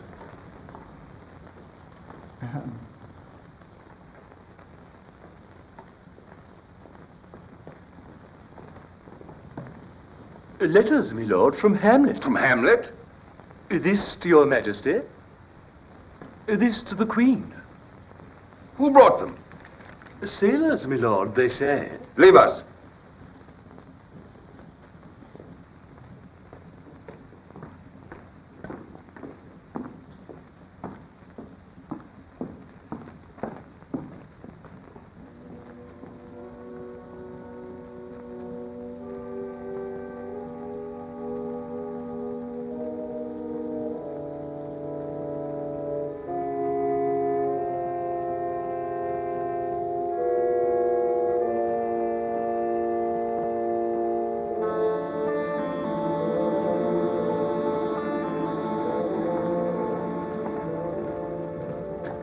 God bless you, sir. Let him bless thee, too. He shall, sir, and it please him. There's a letter for you, sir. Comes from the ambassador that was bound for England. If the name be Horatio, as I am led to know it is.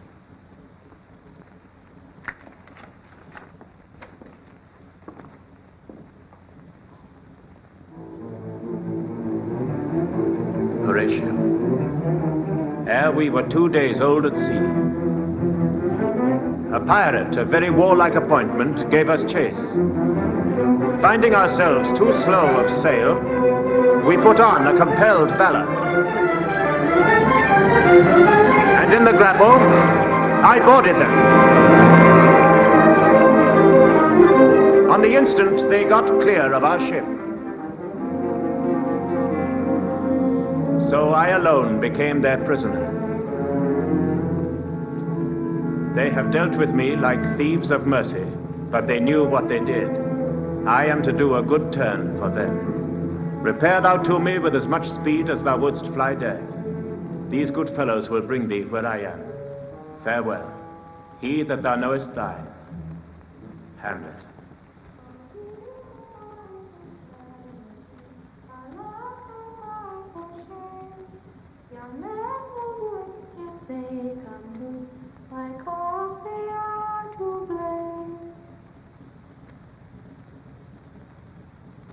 Could she before you tumbled me, you promised me to wed, so would I have done my understand. Come, that you may direct me to him from whom you brought this. I'll take it. I'll not be jumping with. To hell, allegiance, vows to the blackest pit. I dare damnation. Only I'll be revenged most truly for my father. Olivier, if you desire to know the certainty of your dear father's death, is it written in your revenge that swoopstake you'll draw both friend and foe, winner and loser? None but his enemies. Would you know them then? To his good friends, thus wide, I'll open my arms. Aye, now you speak like a good child and a true gentleman. That I am guiltless of your father's death, and am most sensibly in grief for it, it shall appear as clearly to your judgment as day doth to your eyes. You must sing. Oh, now what noise is this? Kind sister, sweet Ophelia. It is the false steward that stole his master's daughter. Oh, he dry up my brains.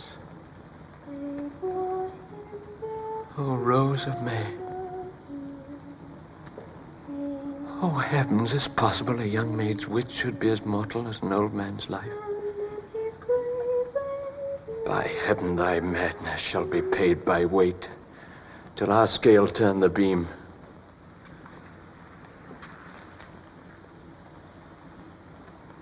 Fare you well, my dove.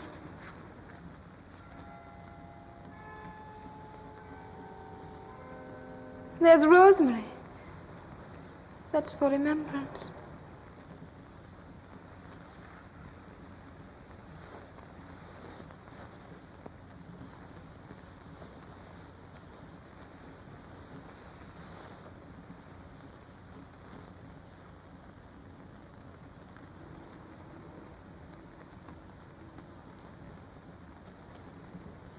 Pray you, love.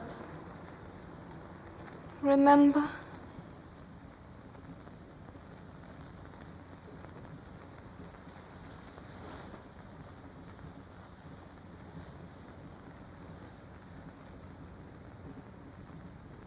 There is pansies.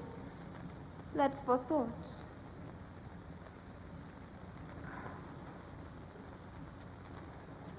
There's fennel for you and columbines. There's rue for you. And here's some for me. We may call it Herbo Grace or Sundays. Oh, you must wear your rue with a difference. There's a daisy. I would give you some violets, but they withered all when my father died. They say he made a good end. For bonny sweet folk in his own. Do you see this, O God? And will he not come again? And will he not come again? No, no, he is dead. Go to thy deathbed. He never will come again.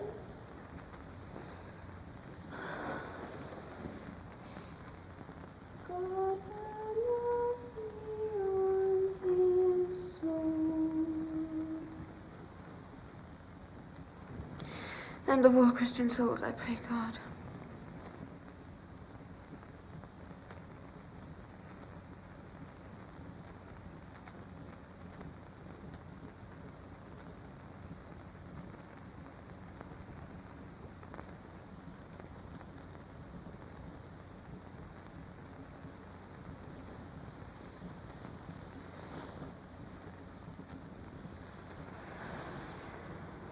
God be with you.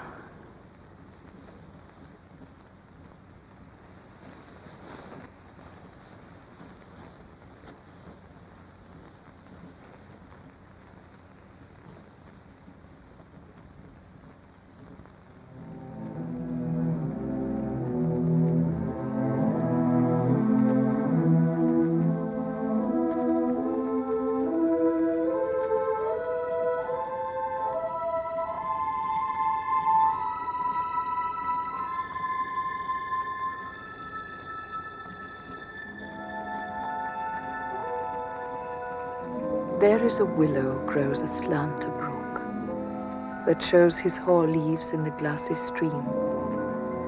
There with fantastic garlands did she come, of crowflowers, nettles, daisies, and long purples. There on the pendant boughs, her coronet weeds clambering to hang, an envious sliver broke, when down her weedy trophies and herself fell in the weeping brook. Her clothes spread wide, and murmured like a while, and they bore her up.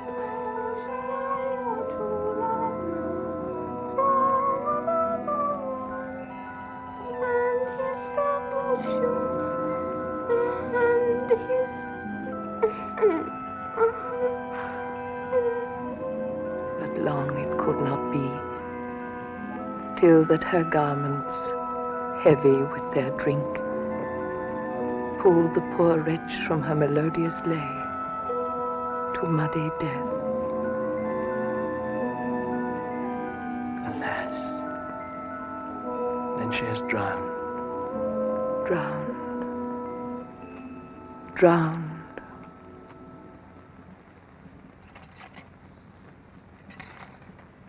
In youth, when I did love, methought it was very sweet to contract,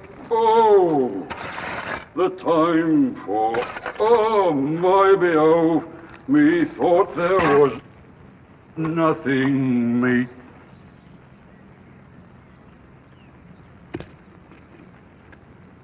But age with his stealing steps had clawed me in his clutch. Whose grave's this, sirrah? Mine, sir. I think it be thine indeed, for thou liest in it. You lie out, answer, therefore it is not yours. For my part, I do not lie in't, and yet it is mine. Let us lie in't to be in't and say it is thine. 'Tis the dead, not the quick. Therefore thou liest. 'Tis a quick lie, sir, to away again from me to you. What man dost thou dig it for? For no man, sir. For what woman, then? For none neither. Who is to be buried in it? One that was a woman, sir, but rest her soul, she's dead. How absolute the knave is. We must speak by the card, or equivocation will undo us.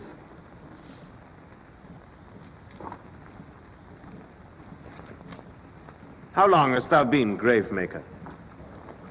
Of all the days in the year, I came to it that day that our last King Hamlet all came fought in brass. How long is that since? Cannot you tell that? Every fool can tell that. It was the very day that young Hamlet was born. He that is mad and sent into England. Aye, mad. Why was he sent into England? Why? Because he was mad. He shall recover his wits there. Or if he do not, 'tis no great matter there. Why? Shall not be seen in him there. There the men are as mad as he. How came he mad? Very strangely, they say. How strangely? Faith, e'en by losing his wits. Upon what ground? Why, here in Denmark. How long will a man lie i' the earth ere he rot? In faith, if he be not rotten before he die, he will last some 8 year, 9 year. A tanner will last you 9 year. Why he more than another? Why, sir? His hide is so tanned with his trade, he will keep out water a great while. And your water's a sore decayer of your horse and dead body. Here's a skull now. This skull hath lain in the earth 23 year. Whose was it? Horse and mad fellas it was. Who do you think it was? I know not. A pestilence on him for a mad rogue. He poured a flagon of Rhenish on me head once. This same skull, sir, was Yorick's skull, the king's jester. This? In that. Let me see.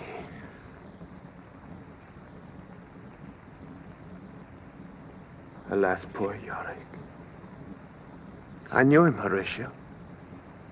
A fellow of infinite jest, of most excellent fancy. He hath borne me on his back 1,000 times. And now how abhorred in my imagination it is, my gorge rises it. Here hung those lips that I have kissed I know not how oft. Where be your jibes now? Your songs, your gambols, your flashes of merriment that were wont to set the table on a roar. Not one now to mock your own grinning, quite chop-fallen. Now get you to my lady's chamber. Tell her, let her paint an inch thick. To this favor she must come. Make her laugh at that. But soft.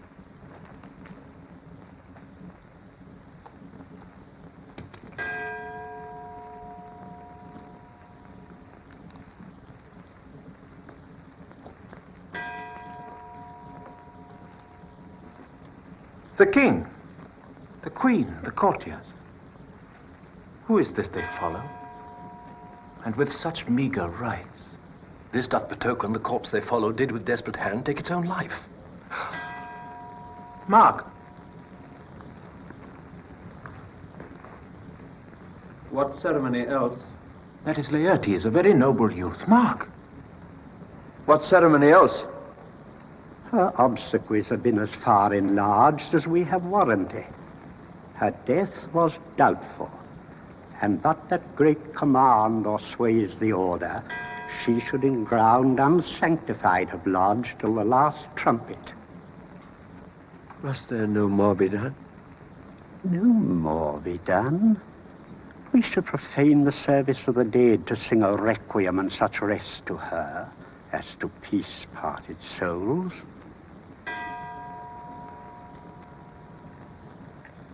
Lay her in the earth.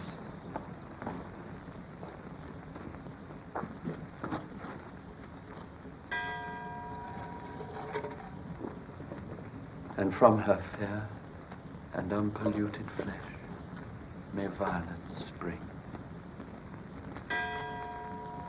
I tell thee, churlish priest, a ministering angel shall my sister be when thou liest howling. What? The fair Ophelia.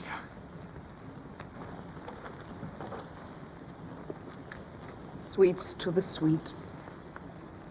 Farewell. I hope thou shouldst have been my Hamlet's wife. I thought thy bride bed to have decked, sweet maid, and not have strewed thy grave. Oh, treble woe, fall 10 times treble on that cursed head, whose wicked deed thy most ingenious sense deprived thee of. Hold off the earth a while till I have caught her once more in my arms. Now pile your dust upon the quick and dead, till of this flat a mountain you have made. What is he whose grief bears such an emphasis? This is I, Hamlet, the Dane. Devil, take thy soul. Thou prayest not well. I pray thee, take my fingers from my throat. Hold up thy hand. Dr. Maconder! Lord, be quiet. Why ever fight with him upon this theme until my eyelids will run the way? Oh, my son, what theme? I loved Ophelia. 40,000 brothers put up with all their quantity of love make up my sum. What wilt thou do for her? He's mad, Laertes. Don't show me what thou wilt do. Would weep, would fight, would fast, would tear thyself, would drink up poison, eat a crocodile, I'll do it. Dost thou come here to whine, to outface me with leaping in her grave? Be very quick with her, and so will I. Or if thou prate of mountains, let them throw millions of acres on us. Nay, and thou mouth, I'll rant as well as thou. This is mere madness, and thus a while the fit will work in him. Anon, as patient as the female dove, his silence will sit drooping. Hear you, sir. What is the reason that you use me thus? I loved you ever? But it is no matter. Let Hercules himself do what he may. The cat will mew, and dog will have his day. I pray you, good Horatio, wait upon him. Good Gertrude, set some watch o'er your son.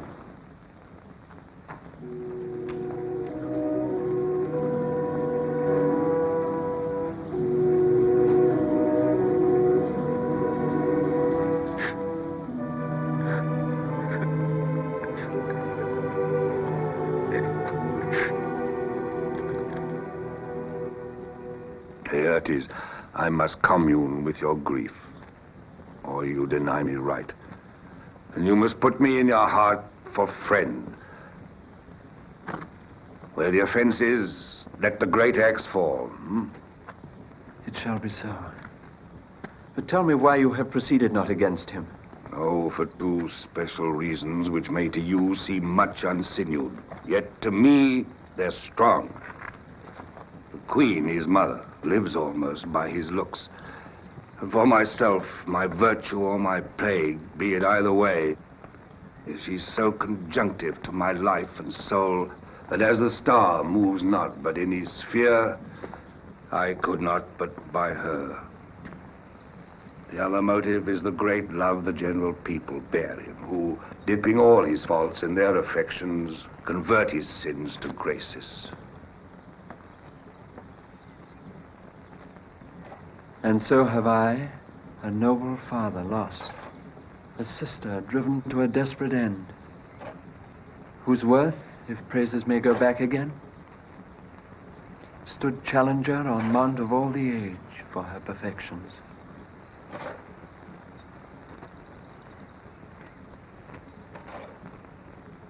But my revenge will come. Break not your sleeps for that.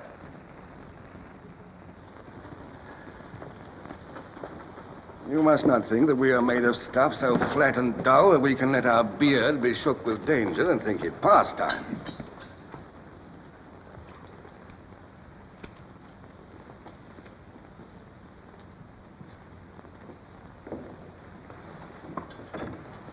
As he be now returned, I'll work him to an exploit now ripe in my device, under the which he shall not choose but fall.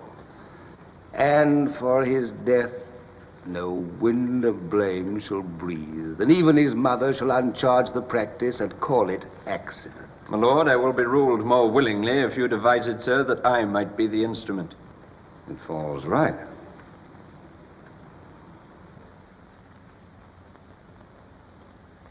You have been talked of since your travel much, and that in Hamlet's hearing, for a quality wherein they say you shine. 2 months since, here was a gentleman of Normandy. He made confession of you, and gave you such a masterly report for art and exercise in your defense, and for your rapier most especially, that he cried out 'twould be a sight indeed if one could match you.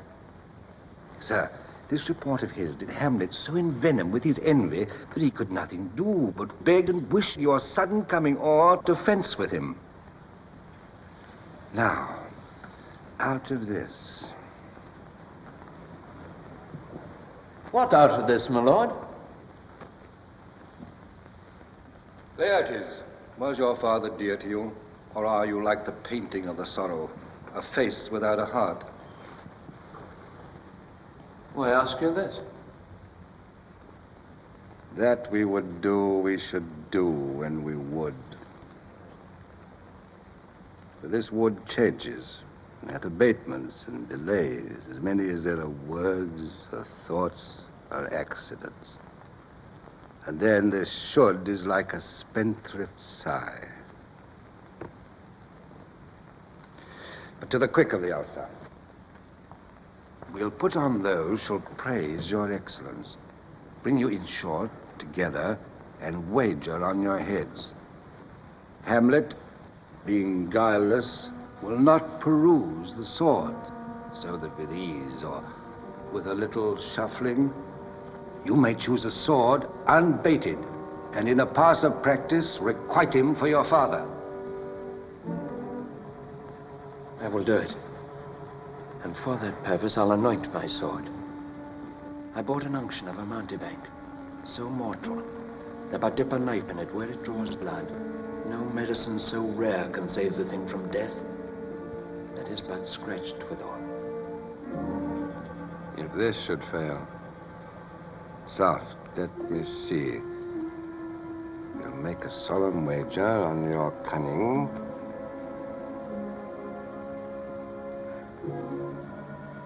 Have it.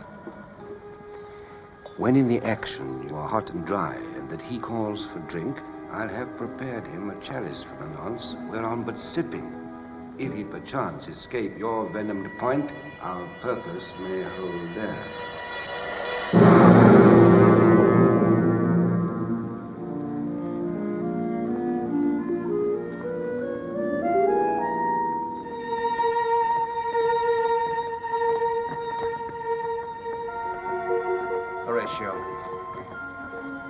Thou art e'en as just a man as e'er my conversation coped withal. Oh, my dear lord. Nay, do not think I flatter. For thou hast been as one in suffering all that suffers nothing. A man that fortune's buffets and rewards has ta'en with equal thanks. And blessed are those whose blood and judgment are so well commingled that they are not a pipe for fortune's finger to sound what stop she please.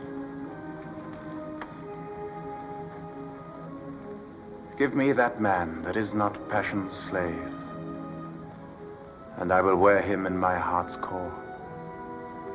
I in my heart of heart, as I do thee. Something too much of this. But I'm very sorry, good Horatio, that to Laertes I forgot myself. For by the image of my cause I see the portraiture of his. I court his favors. But sure the bravery of his grief did put me into a towering passion. Peace, who comes here? Your lordship is right welcome back to Denmark. I humbly thank you, sir. Dost know this waterfly? No, my good lord. Thy state is the more gracious. Sweet lord, if your lordship were at leisure, I should impart a thing to you from his majesty. We shall receive it, sir, with all diligence of spirit. Put your bonnet to its right use. 'Tis for the head. I thank your lordship. 'Tis very hot. No, believe me, it is very cold. The wind is northerly. It is indifferent cold, my lord, indeed. And yet methinks 'tis very sultry and hot for my complexion. Exceedingly, my lord. It's very sultry, as 'twere. I cannot tell how. But, my lord, his majesty bade me signify to you that he has laid a great wager on your head. Sir, and this is the matter. I beseech you, remember. Oh, nay, good my lord, for mine ease in good faith. Sir, here is newly come to court Laertes, who believe me an absolute gentleman, full of the most excellent differences, of very soft society and great showing. Indeed, to speak feelingly of him, here's the card or calendar of gentry. Concernancy, sir. Why do we wrap the gentleman in our more rarer breath? Sir? Is it not possible to understand in another tongue? You'll do better, sir, really. What imports the nomination of this gentleman? Of Laertes? Of him, sir. I know you are not ignorant of what excellence Laertes is. I mean, sir, for his weapon. What is his weapon? Rapier and dagger. That's two of his weapons, but well. The king, sir, hath wagered with him 6 Barbary horses, against the which he has impawned, as I take it, 6 French rapiers and poniards, with their assigns as girdle, hanger, and so. 3 of the carriages, of faith, are very dear to fancy, very responsive to the hilts, most delicate carriages, and of very liberal design. What call you the carriages? The carriages, sir, are the hangars. The phrase would be more germane to the matter if we could carry a cannon by our sides. I would it might be hangers till then, but The king, sir, hath laid, sir, that in a dozen passes between yourself and him, he shall not exceed you 3 hits. He hath laid on 12 for 9. And it would come to immediate trial if your lordship would vouchsafe the answer. How if I answer no? I mean, my lord, the opposition of your person in trial.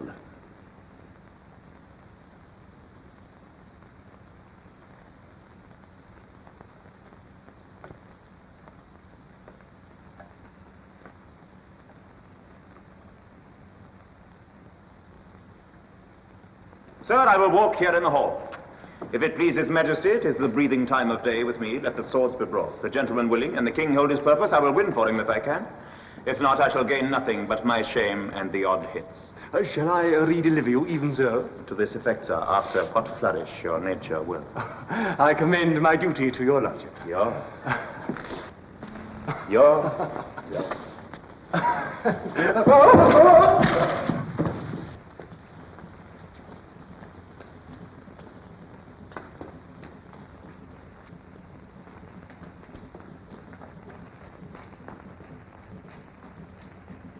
You will lose this wager, my lord. I do not think so. Since he went into France, I have been in continual practice. I shall win at the odds. But thou wouldst not think how ill all's here about my heart. But it is no matter. Nay, good my lord. It is but foolery. But it is just such a kind of misgiving as would perhaps trouble a woman. If your mind dislike anything, obey it. I'll forestall their coming hither and say you're not fit. Not a whit! We defy augury. There is special providence in the fall of a sparrow. If it be now, 'tis not to come. If it be not to come, it will be now. If it be not now, yet it will come. The readiness is all. There's a divinity that shapes our ends. Rough hew them how we will. Let be.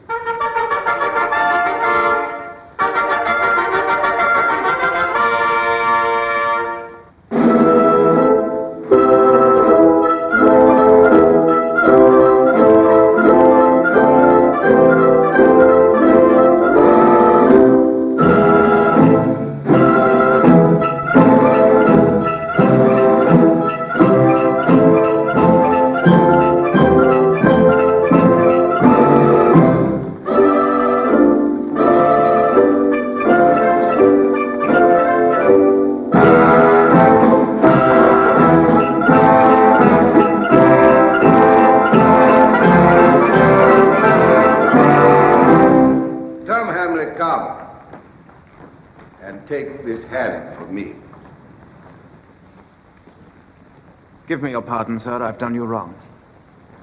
But pardon it as you're a gentleman. This presence knows, and you must needs have heard, how I am punished with a sore distraction. What I have done that might your nature, honor, and exception roughly awake, I here proclaim was madness. Was Hamlet wronged Laertes? Never Hamlet. If Hamlet from himself be ta'en away, and when he's not himself does wrong Laertes, then Hamlet does it not. Hamlet denies it. Who does it then? His madness. If it be so, Hamlet is of the faction that is wronged. His madness is poor Hamlet's enemy. Sir, in this audience, let my disclaiming from a purposed evil free me so far in your most generous thoughts that I have shot my arrow o'er the house and hurt my brother.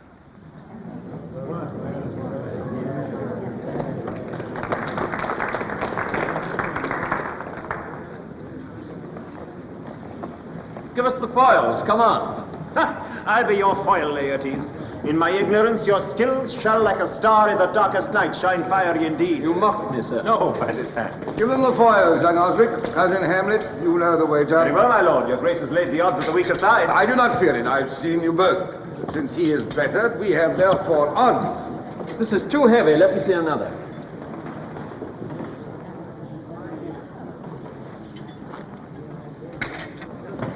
This likes me well. These swords have all a length. Aye, my good lord.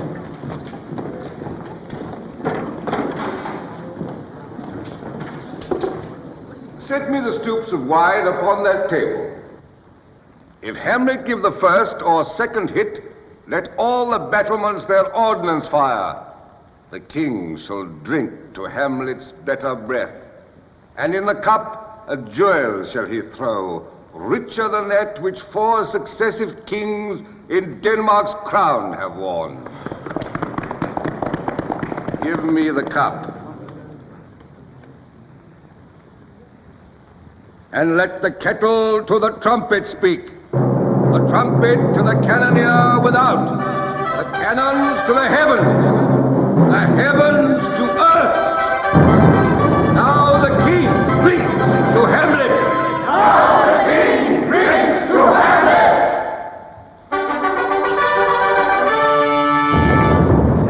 Come, begin. And you, the judges, bear a wary eye.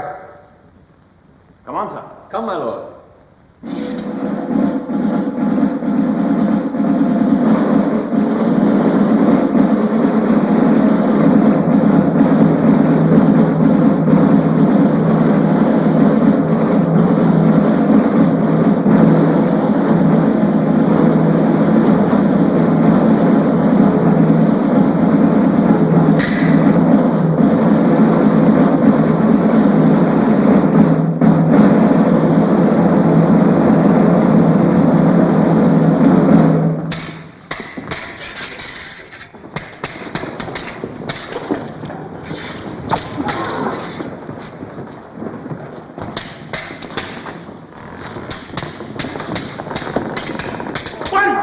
Judgment. A hit, a very palpable hit.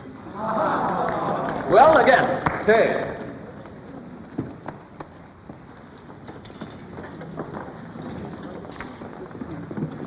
Give me drink. Hamlet, this pearl is thine. Here's to thy health.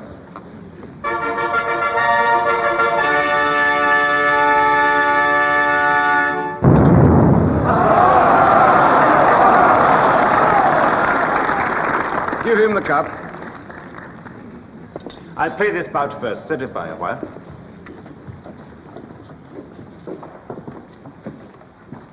Come.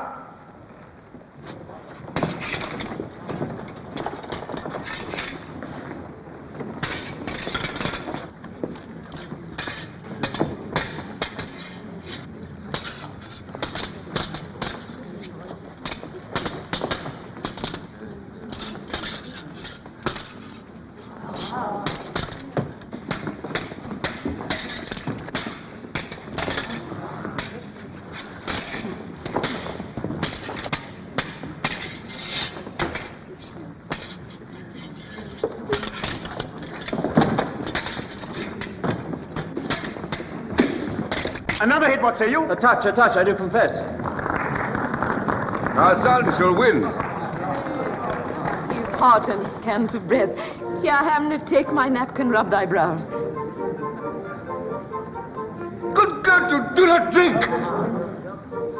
I will, my lord. I pray you pardon me. The queen carouses to thy fortune, Hamlet. Good, madam. It's too late. My lord, I'll hit him now.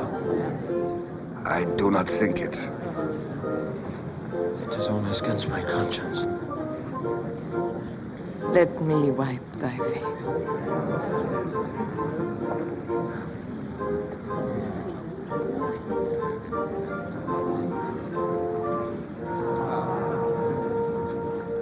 Come for the third, Laertes. You do but dally. I pray you pass with your best violence. I'm afeard you make a wanton of me. There you, sir. Come on.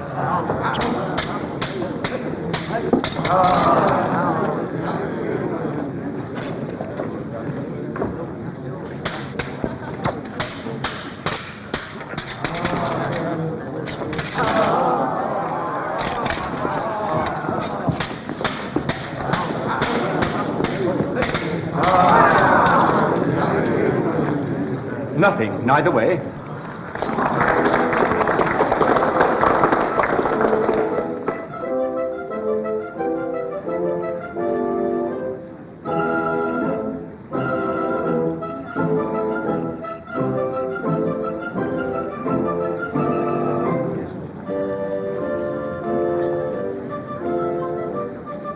Have it you now.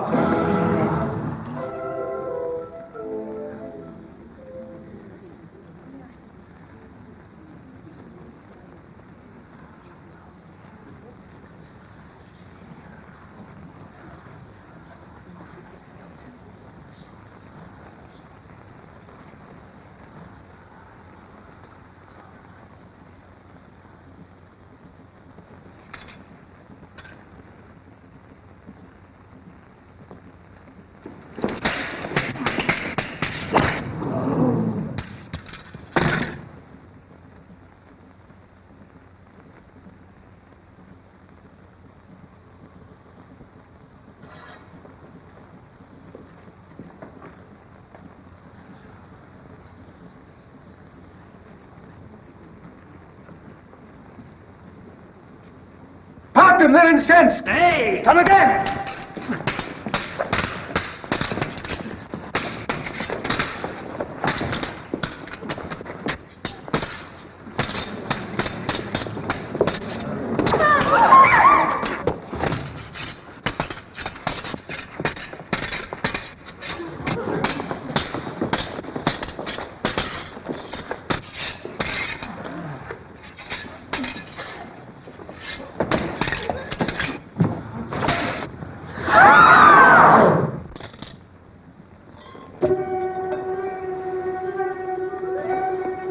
How is Laertes?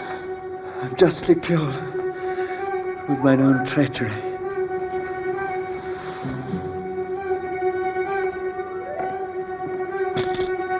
How is it, my lord? How does the queen? Swoon to see them bleed. No. The drink. The drink. Oh, my dear Hamlet.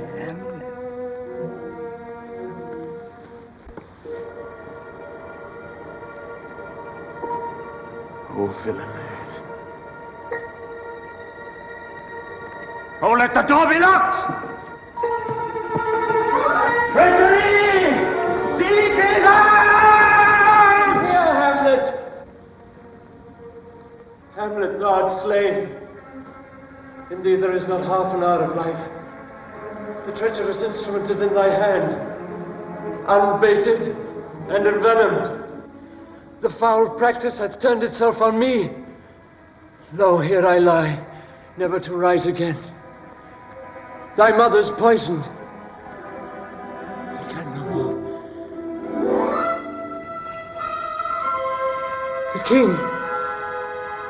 The king's to blame. The point and venom, too. Then venom to thy work!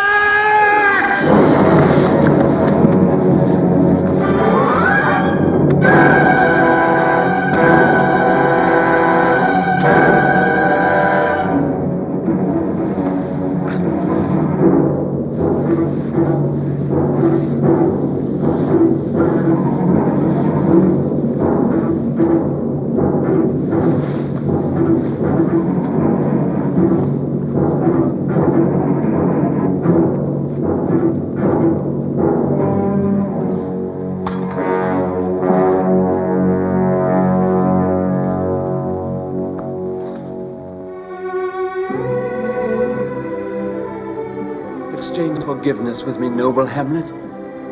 Mine and my father's death come not upon thee, nor thine on me. Heaven make thee free of it. I follow thee.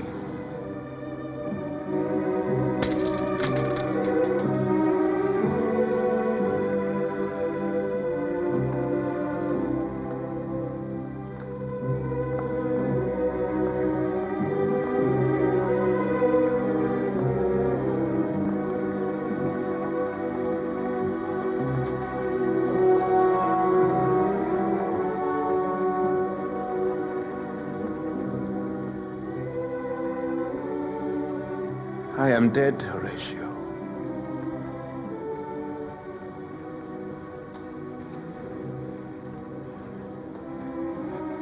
Wretched Queen, adieu.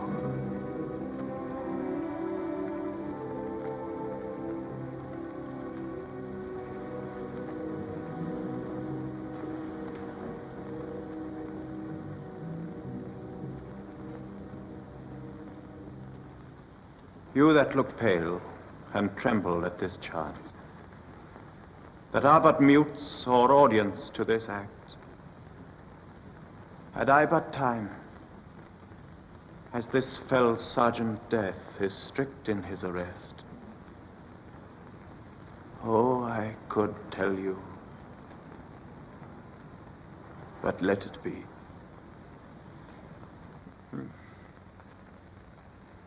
I die, Horatio.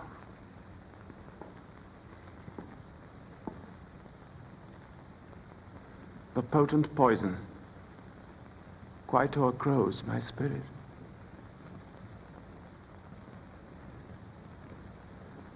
If thou didst ever hold me in thy heart, absent thee from felicity a while, and in this harsh world draw thy breath in pain to tell my story.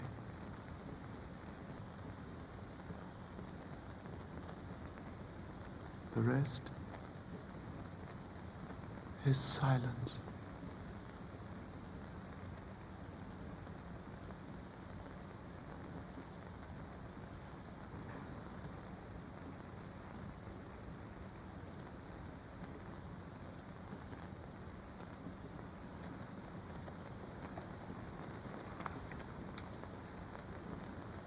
Let 4 captains bear Hamlet like a soldier to the stage. For he was likely, had he been put on, to have proved most royal. And for his passage, the soldiers' music and the rites of war speak loudly for him. Go, bid the soldiers shoot.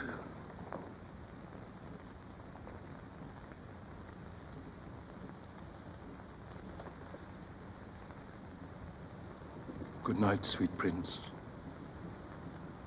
and flights of angels sing thee to thy rest.